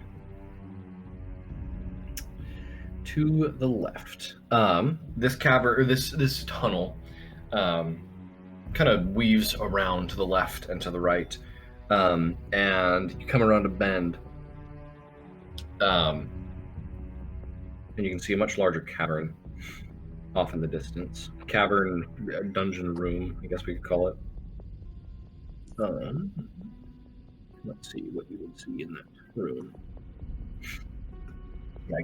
Okay, down that tunnel, Taran, you can hear movement of a very large creature. It almost sounds like a dog, like sniffing around scraps of food and like digging through. Oh, I'm gonna hide it. I'm gonna flatten myself against the wall and just kind of hide. And I want to see what it is. Make a perception check. Yeah. 24. The first thing isn't what you see, but it's what you smell. You know, like the smell of like a weld, almost. You can like the fumes from welding. Okay. So very Yeah, metallic. Yeah, very, very metallic smell. And peeking around the corner, you see the kind of burnt orange hide of a very large rust monster that is currently devouring a set of armor.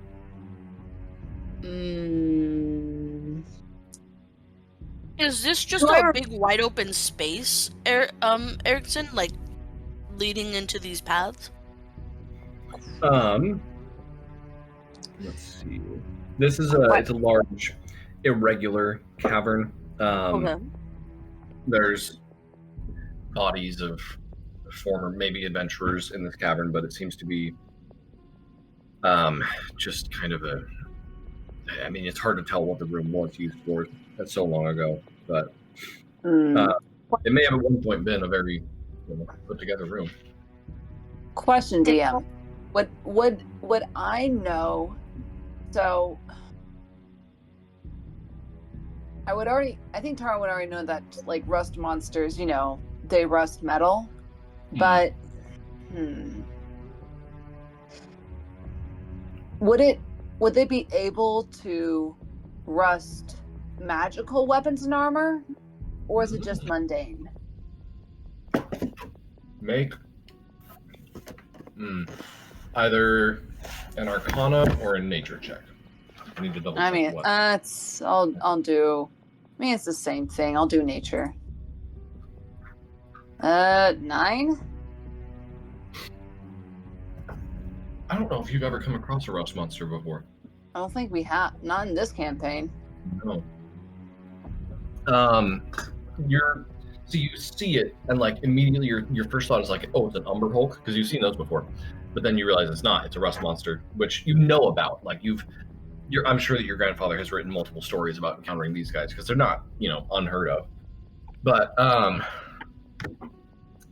don't think that you would know. I don't think that you'd know for sure. Okay, I'm gonna head back to the group, and I'm gonna say, okay. All right, left passage continues into a cavern. Looks like there may be saw a rust monster down there. There may be more. I guess I could scout straight then and see what I find. Is there a route from from all three where it looks like maybe there's the most footprints and the least footprints? Oh. Go ahead and make a survival check. No! Can I give this idea to Taran or Aelin? I could. So Taran, look for footprints. All right, I'll look at it. I'll point it out to them. Just Scoria's got good ideas, but no way of enacting them. I'll just tell you guys that much. All right, 22. 22. I forget I'm not Valencia. Right. Let's see. I think that it's less that you're looking for footprints and more that you're looking for wear in the stonework, because obviously if no one's been down here for centuries, there aren't going to be footprints, but there might be like what are those called? The like paths that people take that like go around actual paved paths in dirt, like shortcuts. Sidewalks. The forest roads, the routes. Game trails, or like just like I'll remember what they're called eventually. But it's like when you have like a sidewalk that's put in a stupid way, and people just walk through the grass, and it creates desire paths. Desire paths. Thank you. Yes. Yeah, you're looking more for desire paths in the actual stonework, and you will find that for the most part, the tunnel straight ahead has a little bit more, just ever so slightly deeper grooves in the stonework where people have stepped and scraped their boots. Do we think that most people are idiots that would have gone the straight path or go down the least taken one? Well, if what we're looking for is in fact Vecna's eye, it's not going to be on the trodden path. I think the Trishik would say, or would it? That's fair if people are confident. Well, no. I'm saying that Vecna seems like the kind of guy to, like always think 7 steps ahead. And so he's thinking, oh, people are going to take this path because they're idiots. But people who actually know what they're looking for aren't going to take this path because they think it's going to be too easy. So I'll put it here anyway. I don't know. This is why I prefer hunting people. Yeah. True, but I mean, if we do go straight forward, bear in mind if most of these desire paths are headed that way, a lot of people have come that way and maybe weren't didn't come back. Up to you. What do you guys do? All right, guys, let's split the party. No, I'm kidding. Well, there's a rust monster to the left, which is not a worry for me. Most people go straight. Let's go see what's to the right, and I will go explore that way a little bit. Okay.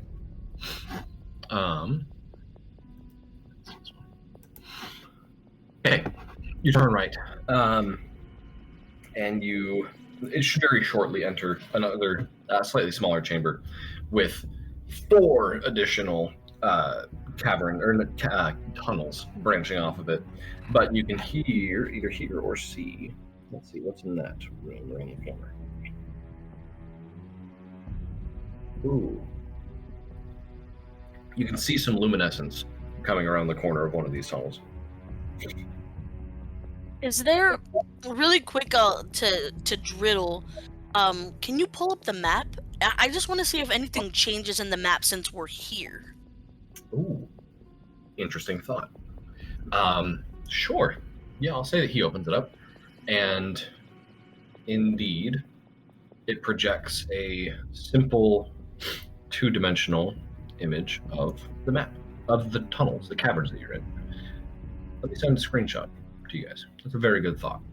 I will reward that with a clue. Oh, cool. Okay, I'm going to take a screenshot with a big old Adobe Acrobat symbol in the way. Probably get rid of that. Goodness gracious. Oh my gosh. Oh, I want my That was a watermark, huh? No, it's not a watermark. It's like a little magical. You can use AI to chat about how to make this image more coherent. Oh.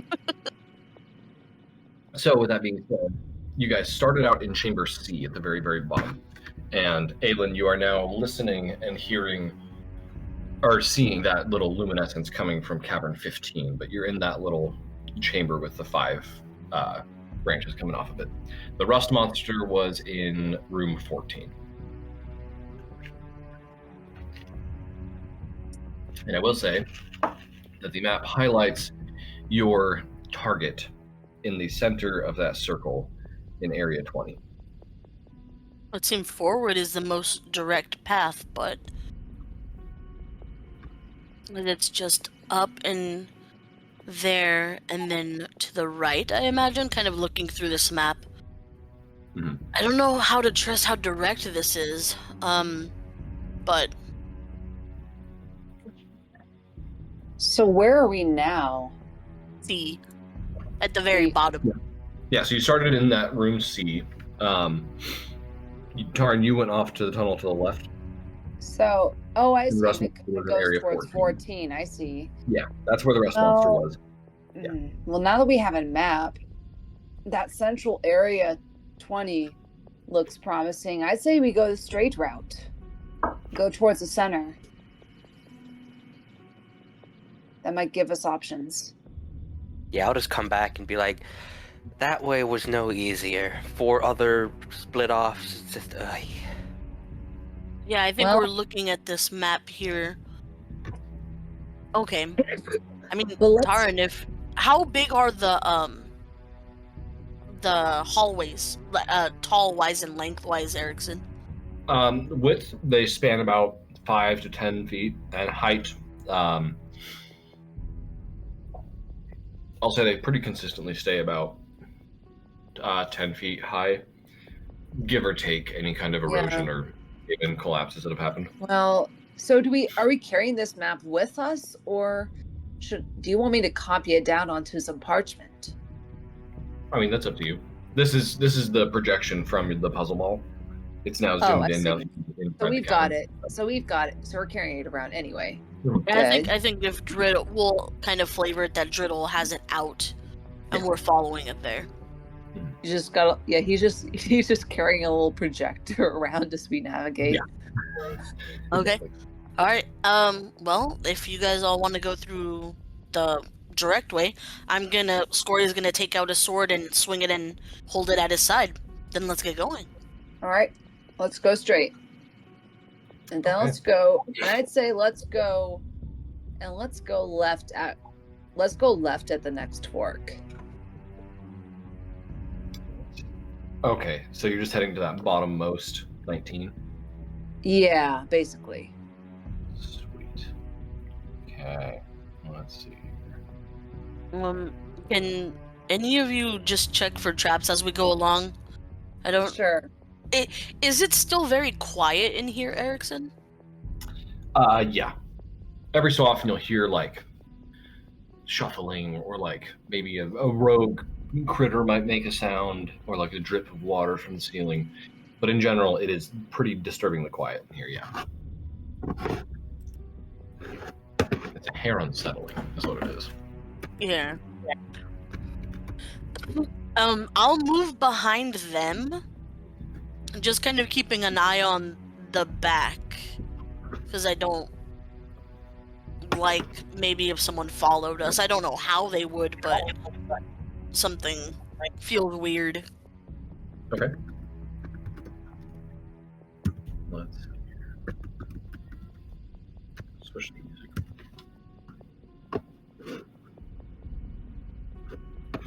Nope, Mark's just going to repeat the same track. Hold on one second.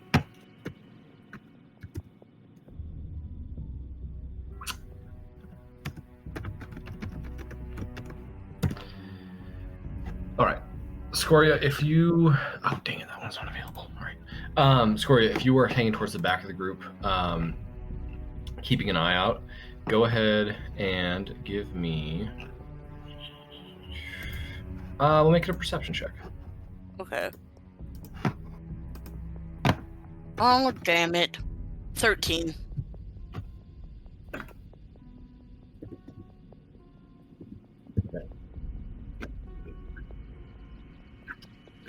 With a 13, yeah, you're kind of like loosely scanning behind you, keeping an eye out for any kind of danger.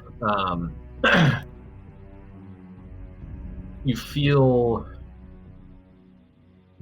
it's just kind of creepy in this place. It's unsettling. Yeah. But you don't feel like you're being followed. You don't feel like you're being watched.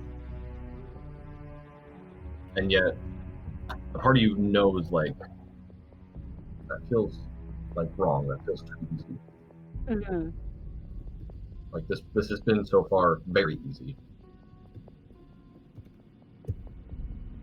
Which Yeah, doesn't feel quite right. Yeah, I guess depending on where everyone is, if we have the whispers up with Aelin, say something doesn't feel right. A couple glyphs of warding. All that's left, that's all that is put to guard whatever this map is leading us to. You have any suggestions? No, just keep your eyes open, but I don't know what it is, just it doesn't feel right. It's too easy. Noted. Okay. You guys continue on towards that that little like doorway marked as 19. Let's see. Okay, here we go. You come face to face with a massive iron door, about 9 feet wide, and the tunnel kind of slopes up, and it's about 21 feet tall. From the look of them, they got to be at least a foot thick. The face of the door itself is covered in disturbing demonic faces and imagery. Weird symbols formed a strange like tracing around the border of the door. Looks very heavy, but doesn't look locked. Does it look trapped? Because if it's not locked and it's not trapped, we need to leave very quickly. If you're looking for mechanical traps, make a perception check. If you're looking for magical ones, make an arcana check. 21 to look for mechanical traps. Magic traps are not my forte. Okay. No, you don't see any mechanical traps. A pretty decent scan. You kind of looks like it swings away from you guys inwards with how the hinges are positioned, but yeah, doesn't look trapped. Can anyone detect magic?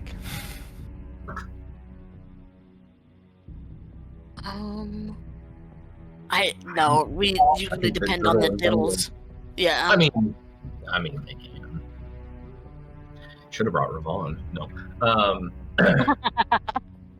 One of the dungles will cast detect magic and just kind of do a quick scan and like walks up to the door and puts a hand on it and says, "Well, this one's not magic, but the one after it is." Let's go, I guess. Okay. Before we fully walk into the room, can I just poke my head in really quick? Like, That proves to be easier said than done. These doors are very heavy, and you need like multiple people to like scrape it open. got it. Mm-hmm. Okay. I will telekinetically push it open. I'm not using my body for that. Fair enough. Let's see. Beyond this iron door is a corridor that runs about 40 more feet. And you notice it's a very stark contrast because on your side of the iron door, it was that rough-hewn stone illuminated by the green glowing crystals. And on the inside of the door, the walls are still immaculate. And it's this beautiful white marble. There's a plush red carpet that runs from the entry to an ebony door on the other end of the hallway. From where you're at, you can see the gleam of silver hinges, studs, and rings set into the far door. There's an eerie, ambient light that fills the hallway. And without even casting Detect Magic, the majority of you guys that have any kind of magical understanding, as soon as this door opens, nothing happens, but you can just, the magic in the air, it's humid with magic. It is palpable in this hallway. Can I throw a rock in there? Sure. Yeah, I'm just gonna throw a rock. Kind of try to chuck it towards the middle of the room if I can. Yeah, kind of bounces and rolls and hits the wall. Stays put. Okay, let's check for traps. All right, I'll look for any more traps. Yeah. That's an 18. 18. With an 18, again, mechanically, doesn't appear to be anything. Someone wants to roll an Arcana check. I'm okay with that. Yeah.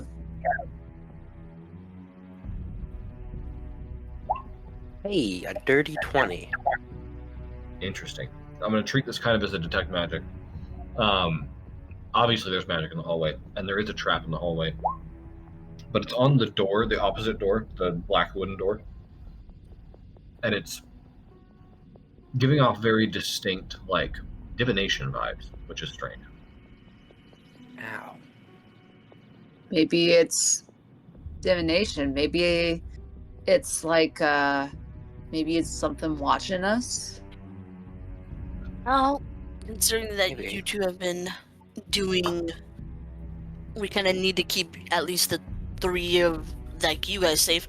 I'll just start walking down the hallway first before them. Yeah. You do, and the air, it feels warm in the area. It's just, it feels strange, it feels powerful as you walk down this hallway. But the NPCs at least will follow you. I would hope that Tarn and Aelin do the same. I think I just want to walk far enough without anyone following me in case it blows up. Mhm. If it doesn't, then maybe they can follow me. They're giving you a good distance. Yeah. I will say though that I think the Trishek would be in the back, and he's making sure the door behind you guys stays open. Yeah. Okay. I'll crawl on the walls because, ugh. That's creepy. Okay. And yeah, after a couple seconds, Scoria, you would reach the ebony door. Okay. Well, we didn't blow up. You got closer, you can now see again, the hinges are this beautiful, polished silver. There's studs. all across the door, reinforcing it, and a big old silver knocker right in the middle. There's no handle, though. What knockers? Nope, just one. I'll. Huh. Are any symbols or anything? Ooh. Well, it's trapped with divination magic, so. Yeah, no, there's for sure symbols on it. What languages do you know? Today I believe I said. Hold on. I said drow, draconic, dwarvish, and elvish, and I always know infernal. Ah, cool. Yeah, it looks like a familiar language, but you can't read it. If you want to, either someone else can step forward and try and read them, or you can go ahead and roll an intelligence check to try and identify the language. Yeah, someone can. I'm not rolling intelligence. I can read Abyssal, Elvish, Primordial, and Undercommon. Oh, gosh dang it, man. It's a Let's see. Yes. Tarn can do common, elvish, halfling, undercommon. Okay, yeah. So Aelin's going to be the most helpful here, but it is Abyssal. And again, they're not like words per se, but they are almost like the verbal components / the runic elements of a spell of, like, it's not a spell that you're familiar with. It's like a combination of scrying and teleportation. Doesn't cause any, like, direct damage to the person that it is cast on, but there is also a lot of illusion in there as well. Huh. I will tell you, well, yeah, I'll just tell you, the way that this stuff has been carved into the wood, it looks, which it makes sense that you didn't really recognize it at first, Scoria, because it's so elegantly carved, that, like, it doesn't look like Abyssal at first. It looks like maybe Draconic or something more, like something that's spoken in a much more elegant manner. Mm-hmm. But I think that Driddle would make the connection, open up one of these spell books, and line up the text that is on the doorway with the Dream of the Blue Veil spell that he copied into his own spellbook, and find that it is done in the same handwriting. The Vizarin, right? Tasha. Oh, Tasha. Well, crap. So she's essentially whoever. Because have we touched this door at all to get this information? I think everyone's been avoiding touching it. Got it.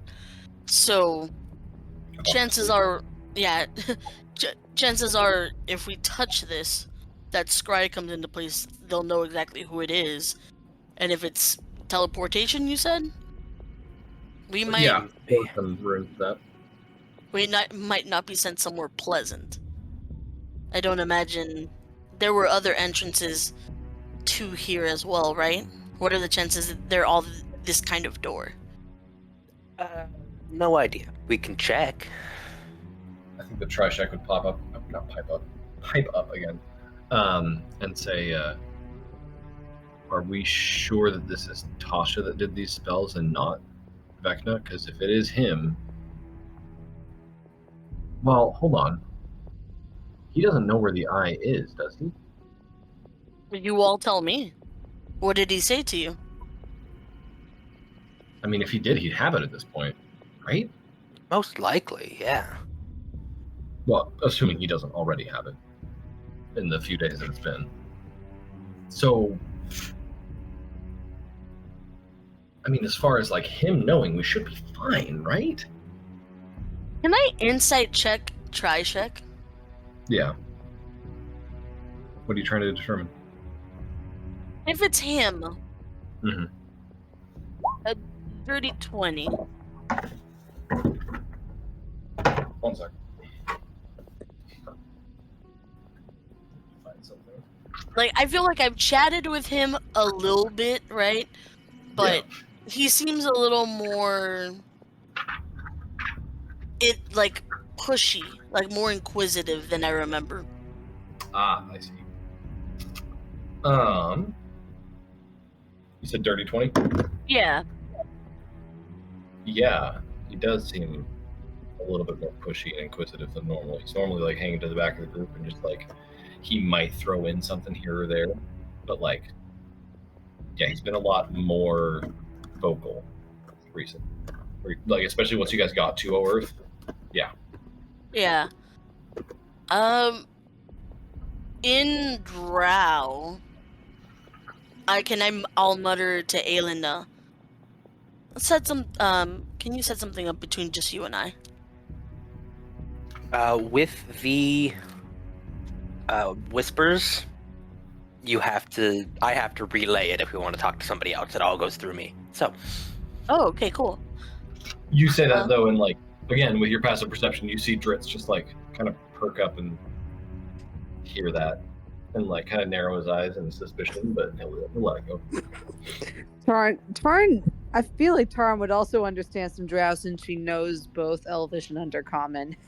Again, you get snippets here and there, not full sentences, but like, huh? You have like Sesame Street level drow. Does Goria speak thieves' cant? It's up to Erickson if he'll allow me to. He technically was a forger and a criminal in real life. Like before. Your background, right? Yeah. Yeah, then yeah, I'd allow that. Okay. Yeah. Yeah, and then in thieves' cant, then what are you kind of pretending to look at the door? What do you think the chances of there being a ringer in the group? It's Vecna, and as far as I know, hardly anyone ever pays attention to Trishek. Maybe. I'd say it wouldn't be paranoid to think that maybe. Could I do an insight check on Trishek? Sure. Nat 20 for 34.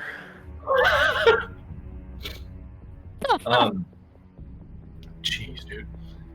Yeah, something is definitely very off. But again, you're an urban ranger. You like to use all of your senses to think of things and to try and figure things out. And it's not just how he's talking and how he's acting. It's down to mannerisms. Like the way that he walks is different. He smells different. It's kind of weird. He smells vaguely similar to Scoria. Yeah, that's not him for sure. Little bit of brimstone. Really? In Drow, in the whole connection, just to kind of get Dritz and Taran as... Well, I'll just say this in common then, just to keep it away from whoever this person is.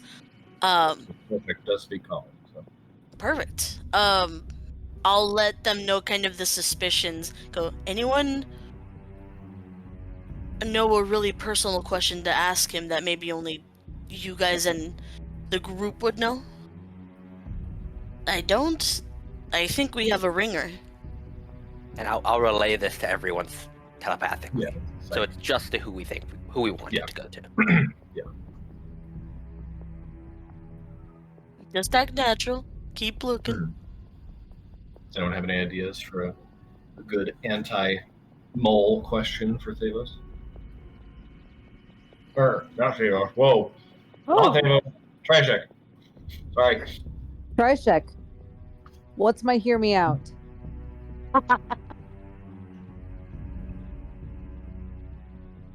It was Jahira. I know. He has to he rolls his eyes and thinks about it for a second.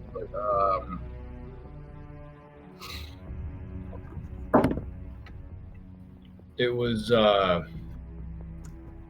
that Merilith lady that you fought in Gracklestone? No. Can I throw the iron bands of Bolaro at him? You want to right now? Yes, I would. Yeah. What can I check it out? Is it just like a ranged attack, or is it just Yeah, it's like just a ranged attack. Okay. Yeah, go ahead. Ranged attack, dexterity plus proficiency. Sweet. Mhm. Wow. I'm gonna homing attack that. Not bad, huh? Yeah, I rolled a 1. Dude. Homing attacks. I can roll the psionic energy die and add it. What's your psionic energy die? D8. Got to roll pretty good. An 8. So that'll make it a dirty 20. While he's distracted by Taran's question, you toss the bands out, and they envelop around him, akin to Caecilius from the first Doctor Strange movie, locking him into an uncomfortable position and gagging him as well. He struggles against it, but has a very confused, shocked, and panicked look on his face. Hey, Trishek, how about you tell me what level of the hells you're from? And I'll give him a little kick on the side.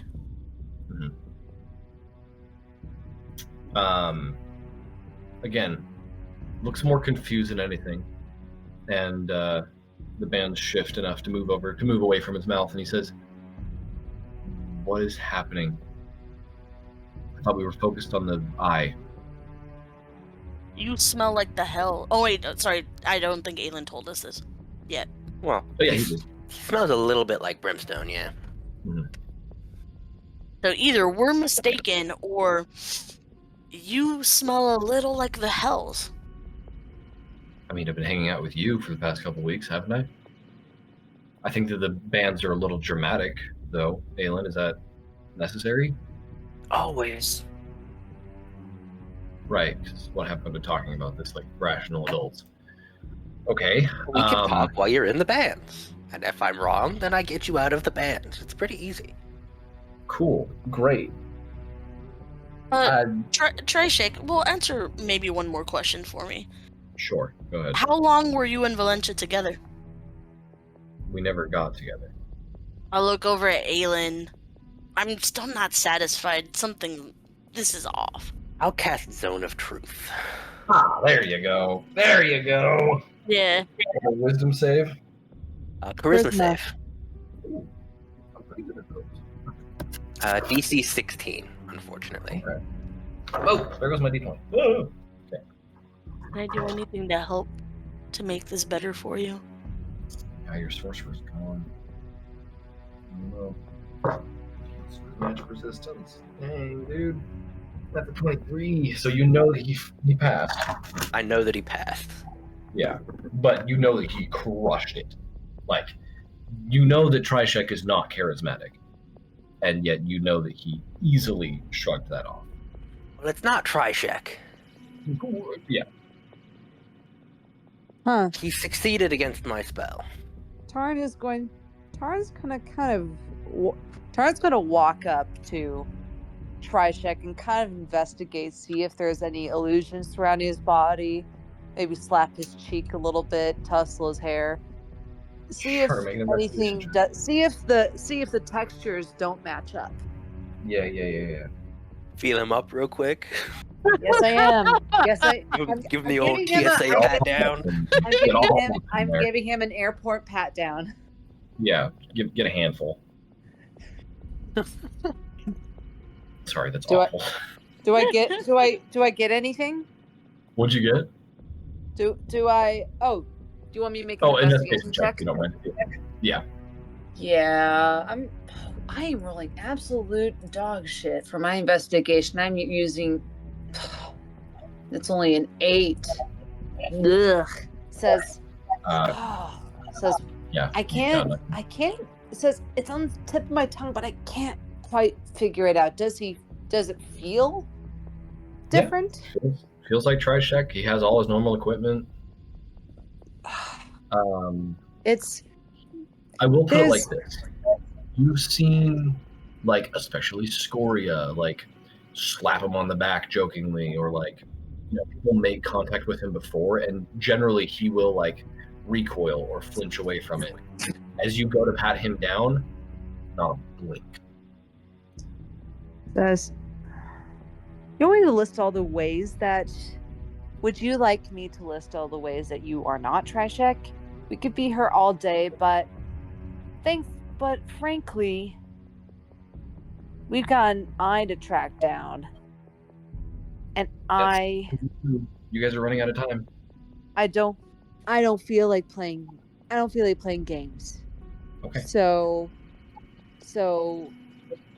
cut Well, the let me know. crap. Says, Tarn looks at everyone else. If you try anything, I will fucking stab you. I'm sure you will, Taryn. What'd you say, Scoria? I was gonna say, look at him and go, do I outrank you? And for the first time, he breaks character because he can't help but smile and say, all right, okay. It's gone on long enough. I'm going to stay like this, clearly, because I can't move. No, Scoria, you don't. And it's really cute that you think that you might. I thought that might get you. Yeah. No? Right. Who are you? I think that your friend over there made a really good point earlier today. That's on a need-to-know basis. And frankly, you all do not need to know. Oh, fuck you, Javon. Nope. Or what was his name? Oh, fuck you, Ravon. Ravon? No. I was just listening. I'll put it like that. We're on the same side. I'm here to help you all. So why don't we all just buck up and take a hand where needed? All right. On one condition. Yeah, We let you go. You show your true self. I don't think that was the wisest idea. I think I'll stay like this. What?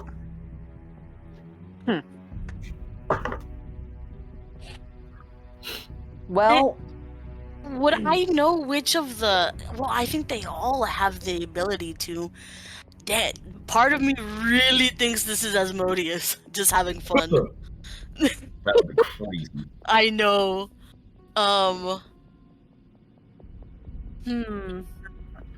I know this is weird. Does the brimstone smell like a certain layer of the house? Or like from a specific area? Make a history check, I guess. Oh, damn it. I don't know. It's a crit! A crit good or a crit bad? No, sorry, I got a natural 20, but I have that -1 in history, but I guess it's a crit 19? Well, no, like, different layers of hell do smell different. Like, Stygia is going to smell a whole lot different than Avernus. Yeah. Oh shoot, now I can't remember any of the layers. Gosh dang it, dude. So there's Avernus is the first. Avernus, Dis, there's Maladomini, there's Phlegethos, there's Cania, Stygia, Nessus, Malbogi. I think Maladomini. Am I missing any? Yep, this one smells a whole lot like Maladomini, which is a nice combination of brimstone, rot, and like rotting body and like decaying wood. Maladomini, so it's ruled by Beelzebul. So do with that what you will. He says I don't think it's a good idea for me to drop this. Oh no, that would stink. Thanks. I'm gonna keep this up, and again, you take the bands off and I'll help you all.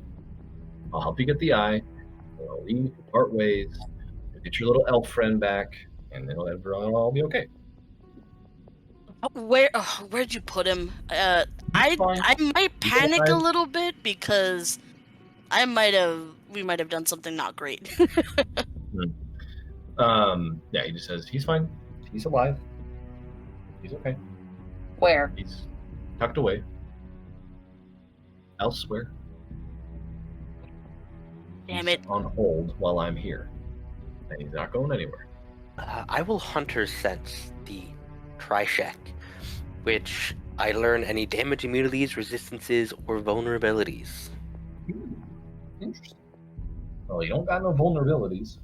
He is resistant to cold, bludgeoning, piercing, and slashing from non-magical attacks, not made with silver weapons. He's immune to fire and poison. Condition immunities as well. Yeah. Poisoned. That's it? That's it. Who sent you down? And I'll kind of groan and look at Aelin and be cut him loose. Yeah, we gotta make it. I'm getting what's going on here? Why they've been doing good work. Yeah, no, you have. You've been doing great. As the bands come off, he stretches, and cracks his back. You guys showed up here, and that just showing up was enough to get some people's attention. And so my boss noticed that you guys were here and told me, like, hey, go keep an eye on these guys, figure out what they're doing, what they're up to. So I did a little body swap, looks at Driddle and says, which I'm sure you guys are familiar with, just a little body snatching here and there, it's fine. Which is, I'm so glad that I'm the one that found you guys before anyone else did, because I was sent by the woman who built these caverns. Sent by Igwolf. Okay, Yeah. it's got a lot more interesting. She couldn't be bothered to make it herself. if However, you're sent by Igwolf, then I'm curious, do you know this place a lot better than we do? no, I've never been here, and she hasn't been here for about 5 centuries. But she knows what's in these caverns. And so do you. And so do I. And frankly, she's worried about it leaving these caverns and going into the hands of someone or a group of someone's who are entirely incapable of wielding such items. So, oh, really? Are you sure about that? Taryn just kind of says as she kind of pats the sword of Koss at her hip. Are you sure about that? Yes, that's nice. Yes. And again, I'm just following orders. We got a job to do. I understand that. That's fine. I'm sort of a quality control is what I'm doing right now. I am ensuring for the Great Witch Tasha that the people that are going to be collecting the things that she has hoarded are going to be able to do the job that they're setting out to do. Because if not, you all would be dead at this point. But you're still alive. So, we're doing okay. What are you doing serving Tasha of all people? Just doing my time. She's a witch, isn't she? Isn't like demons and devils and hexes, isn't that her thing? He gives like a nod towards Taryn, like, man, she knows what she's talking about. You know how this goes, Scoria. People get caught up in things that they gotta see to the end. Deals have been made that need to be fulfilled. That's neither here nor there, and it's not relevant to today's conversation. So, if you all don't mind, I think that someone needs to use that knocker on that door and see what happens. As much as I don't like this fella, he's right. We're wasting time. We gotta get to that eye. And we gotta make sure Vecna doesn't get it. Bring back the elf. I was actually kind of fond of him. Bring him back when we've got a deal. No, bring him back now. We kind of need him for something like this. You want to earn trust with these guys? You kidnapped one of their own. They're not gonna let their backs turn around you. Show a little goodwill here. They're having to overlook quite a bit with this. And it's going to get a whole lot more complicated if I get someone who's already got a sour taste in his mouth for me. Says, Scoria, I understand. Storia, I understand your frustration. But frustration? No, I assumed Trishik was your friend, Taran, or he do is you my not friend. or do you not care about any of those that don't serve your will? The end of the world is the end of everything that is all in good is at stake. Got it. If that can he's expendable as long as you get what you want. I don't and want you guys and you guys judge me. Got it. Listen. Knock on the door, Taran. Go ahead. Knock on the door. She's gonna knock on it. Okay. I'll live with the consequences later, thank you very much. And she'll knock on that door. Okay. You reach up and grab the knocker, and you lift it up. And before you can even bring it down, there is a blinding flash of light. I need everyone to make a Constitution saving throw. Ooh. I assume this is against being blinded. Damn. Yeah. Blinded and some motion sickness. All right, 23. Nice.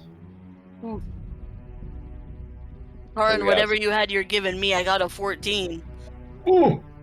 Aelin? Like an 11. Right. Taran got a 23.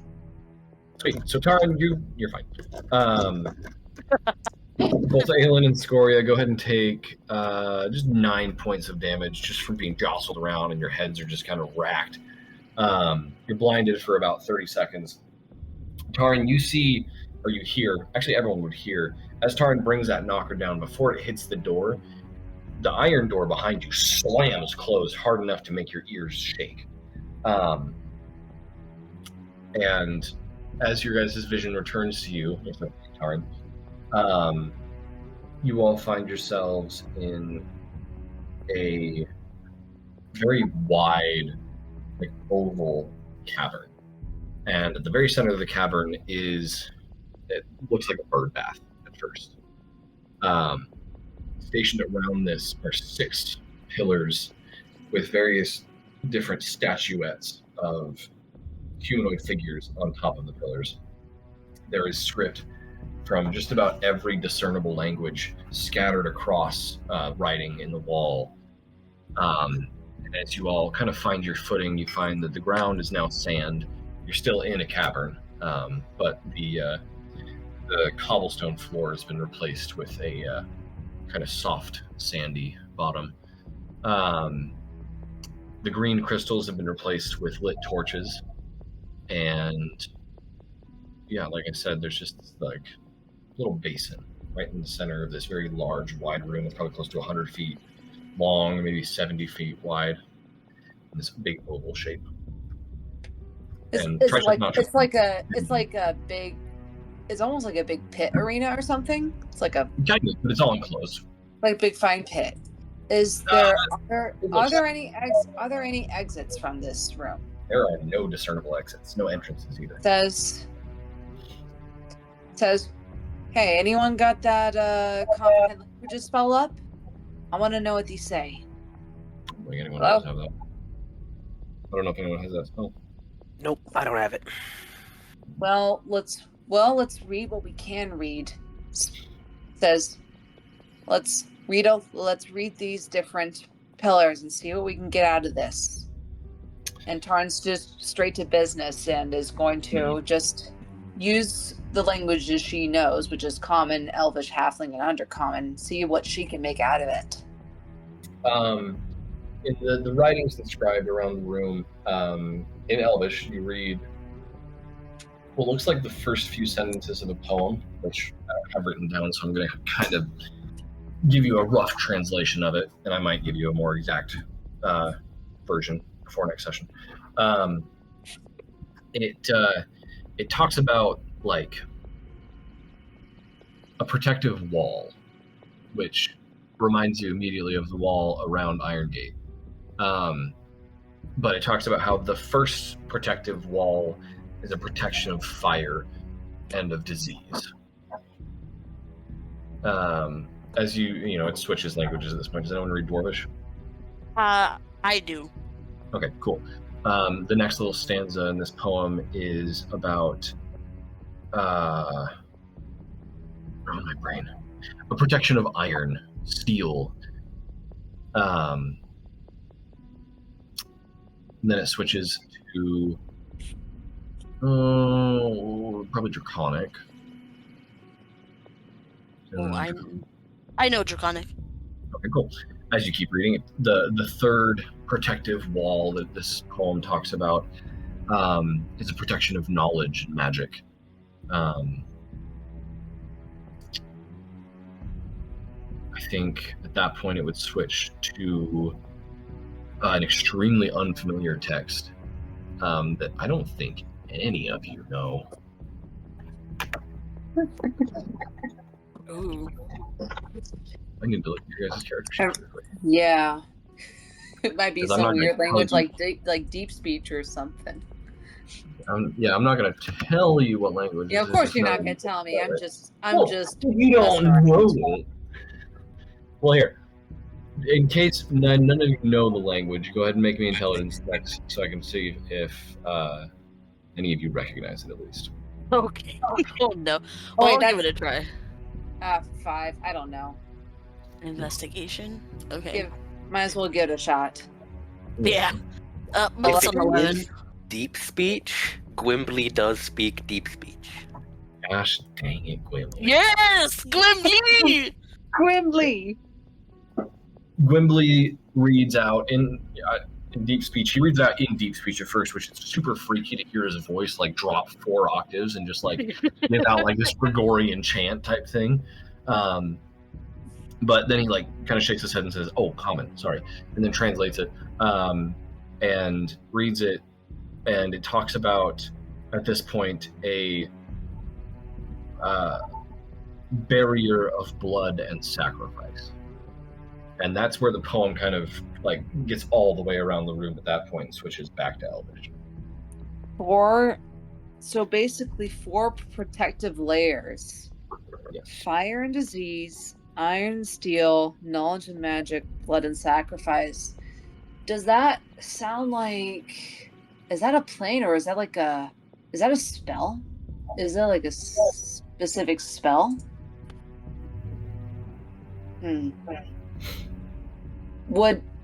Does this poem like sound like anything arcane or Make an anything arcana that I could try? I mean, we don't have a lot of smart people in this group, but I got a nat 20 for a 21. Wow. Well, it doesn't sound like a spell necessarily, but what was the first protection into this dungeon that you found? Fire and disease. It was the glyphs of warding. Oh, glyphs of warding. Second one was the giant iron door. Glyphs. Okay, glyphs of.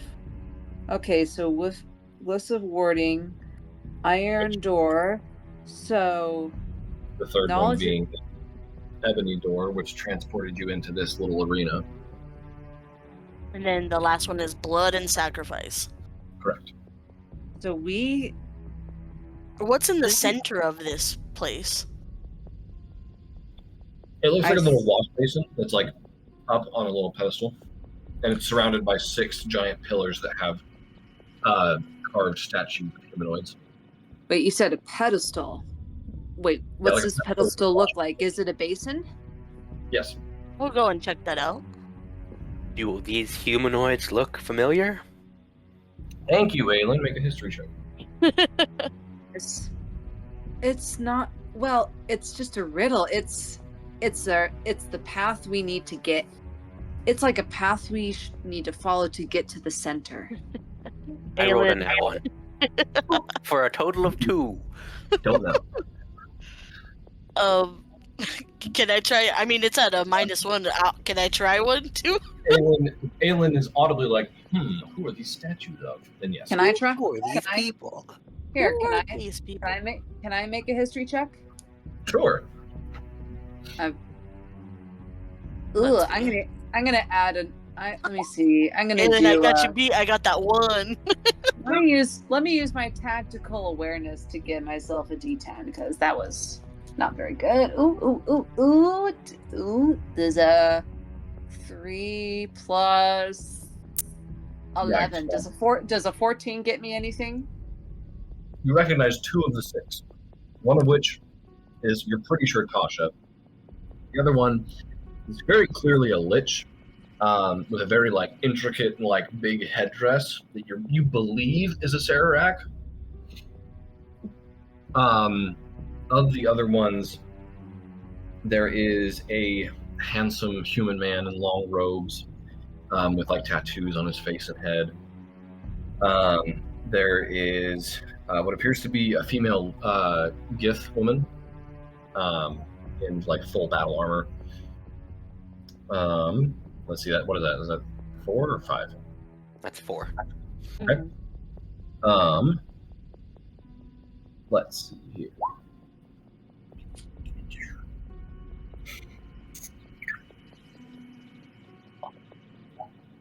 Why is Stavos rolling? I don't like that. I was just pulling that off Gwimbly's sheet. Okay. Plus 6. Got it. What did you get? A 21. I'll answer that in a second here. Let's see here. There's another one that, like, obviously Darren would recognize this, Tara wouldn't. It looks like kind of like the Witch King from Lord of the Rings. And then the last one is a human man, kind of balding, wielding a very thick tome, and wearing very simple, like, commoner's clothing. For the 21, I will let Gwimbly recognize Vlakith and Saz Tam, the man with the tattoos on his face. Ooh. That's who I thought those were. Mhm. Well, we The other two know. are not. Yeah, I've heard of Saz Tam. Not a good guy. But What's yeah. in the basin? Whole lot of nothing, Scoria. Mm. It is bone Do you dry. think? This? I know I may be jumping to conclusions, but do you think this may require some sort of blood sacrifice for us to get anywhere? Oh, I'm sure it does. The question is how much. And who? Well, hold on. Really quick. I'm curious, did any of the characters make the connection between the 4 individuals that were able to be identified? Well, Tasha's from a Worth, the Serac is from a Worth, Vlakith is from the Astral Plane, Saz Tam is from Forgotten Realms. Correct. They're kind of all mages. That's true. They're all evil. Well, that's subjective. It is subjective. That is very Yeah. subjective. That is very subjective. I don't think. Equal if the Witch Queen was evil, but I think Tasha was chill. Just at different points in her life. Yeah. Oh, so mage Diddles, get over here. Hold still. Hold still. What were the other 2 descriptions of the other 2? One of them looked very similar to the Witch King from Lord of the Rings. Then the last one. Yeah, that's 2 Oh, of annihilation, I think. No, because that was Asarak, and we already Ooh. ID'd him. Is it? Who was that? Is it? I Oh, don't. the last one was I am metagaming. Yeah. I am metagaming. It could be Mhm. Lord Soth from Dragonlance. I'm It metagaming. could be Soth. Could be. I'm metagaming. I'm told. So we don't know this for certain. The last one was the human man, kind of balding, large tome, commoner's robes. You know what? Warden Kanan. That could be him. Out I'm of gonna here. ask Percival and have him cast Legend Lore. Ask Percival. Very good. Use your We'll have a resources. metagame for us. Exactly. Take inspiration for that, Aelin. I love Percival. Hey, Percival, there's a reason to keep you around. What the hell is this? I'll tell you this, it's not just bookkeeping. I'm also great at conversation. What is this? Where are we? That's great. I haven't been listening. Great question. We're in a place full of secrets. Who are those people? Like, hovers over, zooms in on Tasha and says, Queen Eagwheel, as some may know her. Zips over. Zaztam. Not a very good conversationalist. Goes over to Sararak. To Yes. Blackest. Blackest, he says, never met her. Never seemed like the friendly type. But Blacketh is a warmongering lich who exists to kill. Not exactly a good drinking partner.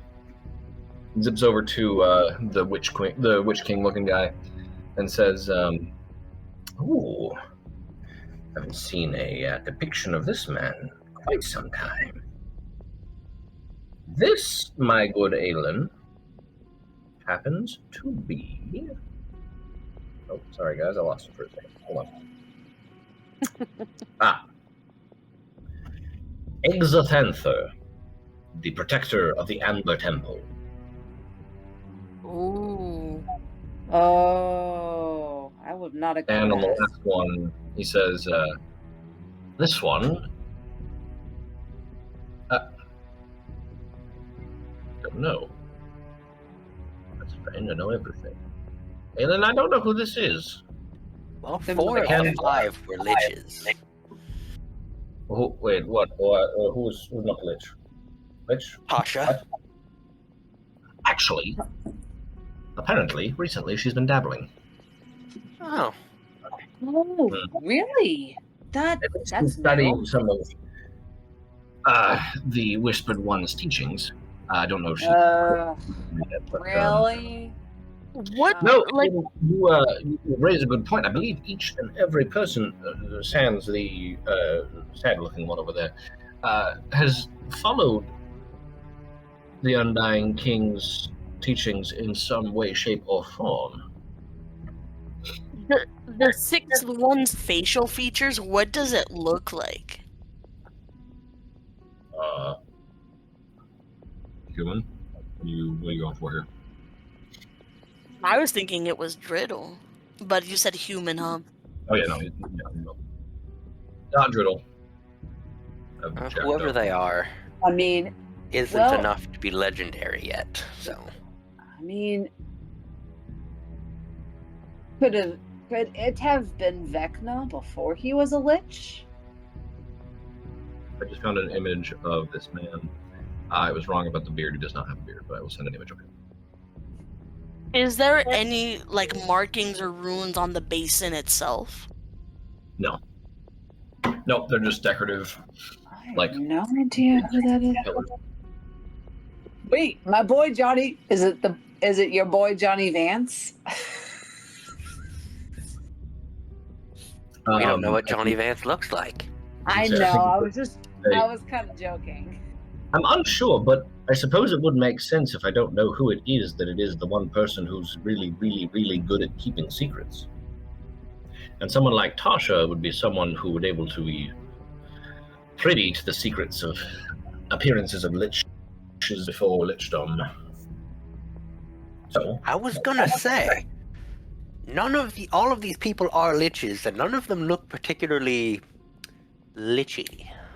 Really, the Sarac looks pretty lichy. Then, I will well, say, if you get closer and investigate, this depiction of a Sarac has the funky headdress. He has the crazy robes. He doesn't look dead, though. He looks very, very, very, very old. And So on the these brink- these are all statues of liches before they basically achieve lichdom. It could be Vecna because he is the god of secrets. He doesn't want people to know about it. that still begs the question, who's getting sacrificed to this. We don't know about it doesn't. We don't know if it means killing.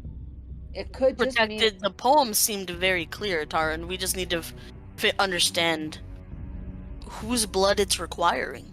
If we had an identify spell, we could really understand the function of this.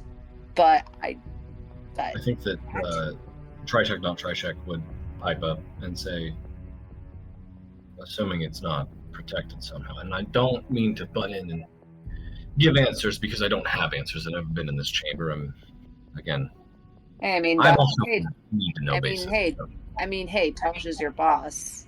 You That gotta, is true. you gotta, as any good of a chance of knowing this stuff as we do. No, you're right. But I think, I don't know if a full life necessarily we need to jump to that conclusion. We can try other things beforehand, right? Maybe just some blood or a hand. Well, we're after an eye, aren't we? Oh, that is true, aren't we? Oh, it's possible, but let's start small. So who would it be a sacrifice for? And he I'll kind of do like makes pointed looks at everyone in the group, but you pipe up Tara and looks back to you and says, I'll do it. Okay. I made the decision that got us in this place. I'm willing to sacrifice some of my blood to do it. Plus, sort of cause getting a little thirsty. Okay, so you step up to the basin. Yeah, she's gonna walk up to the basin, take out the sort of cost, do a bit of a slice of blood, do a little slice in her arm, and put some blood into the basin. See what happens. It drips. As it hits the bottom of that basin, it sizzles and disintegrates and like evaporates. And nothing happens. Okay. That didn't do anything. None of us are really good magic people. I wish we had brains among us. Kind of go along, honestly, with the mage part. I'm gonna push Diddles and myself next, and we'll try to each give blood in turn. Well, unfortunately, the simulacrums don't have blood, but Driddle can try and give some. Yeah. Okay. Oh, I thought you were saying that. No. Sorry, Driddle. We just got to give this a shot. Well, here, Taran, go ahead and take 3 piercing damage. Okay, that's fine. Scoria, you take 3 as well. Driddle will just take 1 as he just like pricks his finger and does a couple drops. Same kind of thing happens. Just hits the basin and sizzles. Evaporates.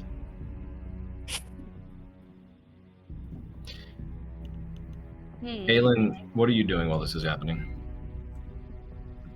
I'll just be looking around and whisper over to Percival, add the cost of regenerate to my bill. Oh no. No. Taran, you feel like a weight in your pocket. And it's not like it just like appeared, but like Yeah. there's something in your pocket that you realize has been there for a while, but you don't remember what it is. I'll reach into my pocket and what does it feel like? Just a piece of parchment. I'll pull it out and read it. This is a piece of parchment that you got after a rather disturbing dream that simply says, an eye for an eye. Someone has to give up an eye. I'm already on it. With a dagger out, I will carve out an eye and put it in the basin. Wonderful. You can make a medicine check for me. Oof. Oh, there we go. Wow, a 2. Nice. Take 24 points of slashing. You mangle your eye getting it out, and there's not much of an actual eyeball left. As composed and as collected as you are, you guys have never seen Aelin really act like this. A combination of the pain and, carving out his own eye. It's a gruesome sight, but as you plop what's left of your eyeball, kind of cradling your eye socket into the basin, nothing happens. It doesn't evaporate. But a moment passes, and then the basin suddenly just like rotates and twists and sets into the ground. And that's where we're going to pick up next week.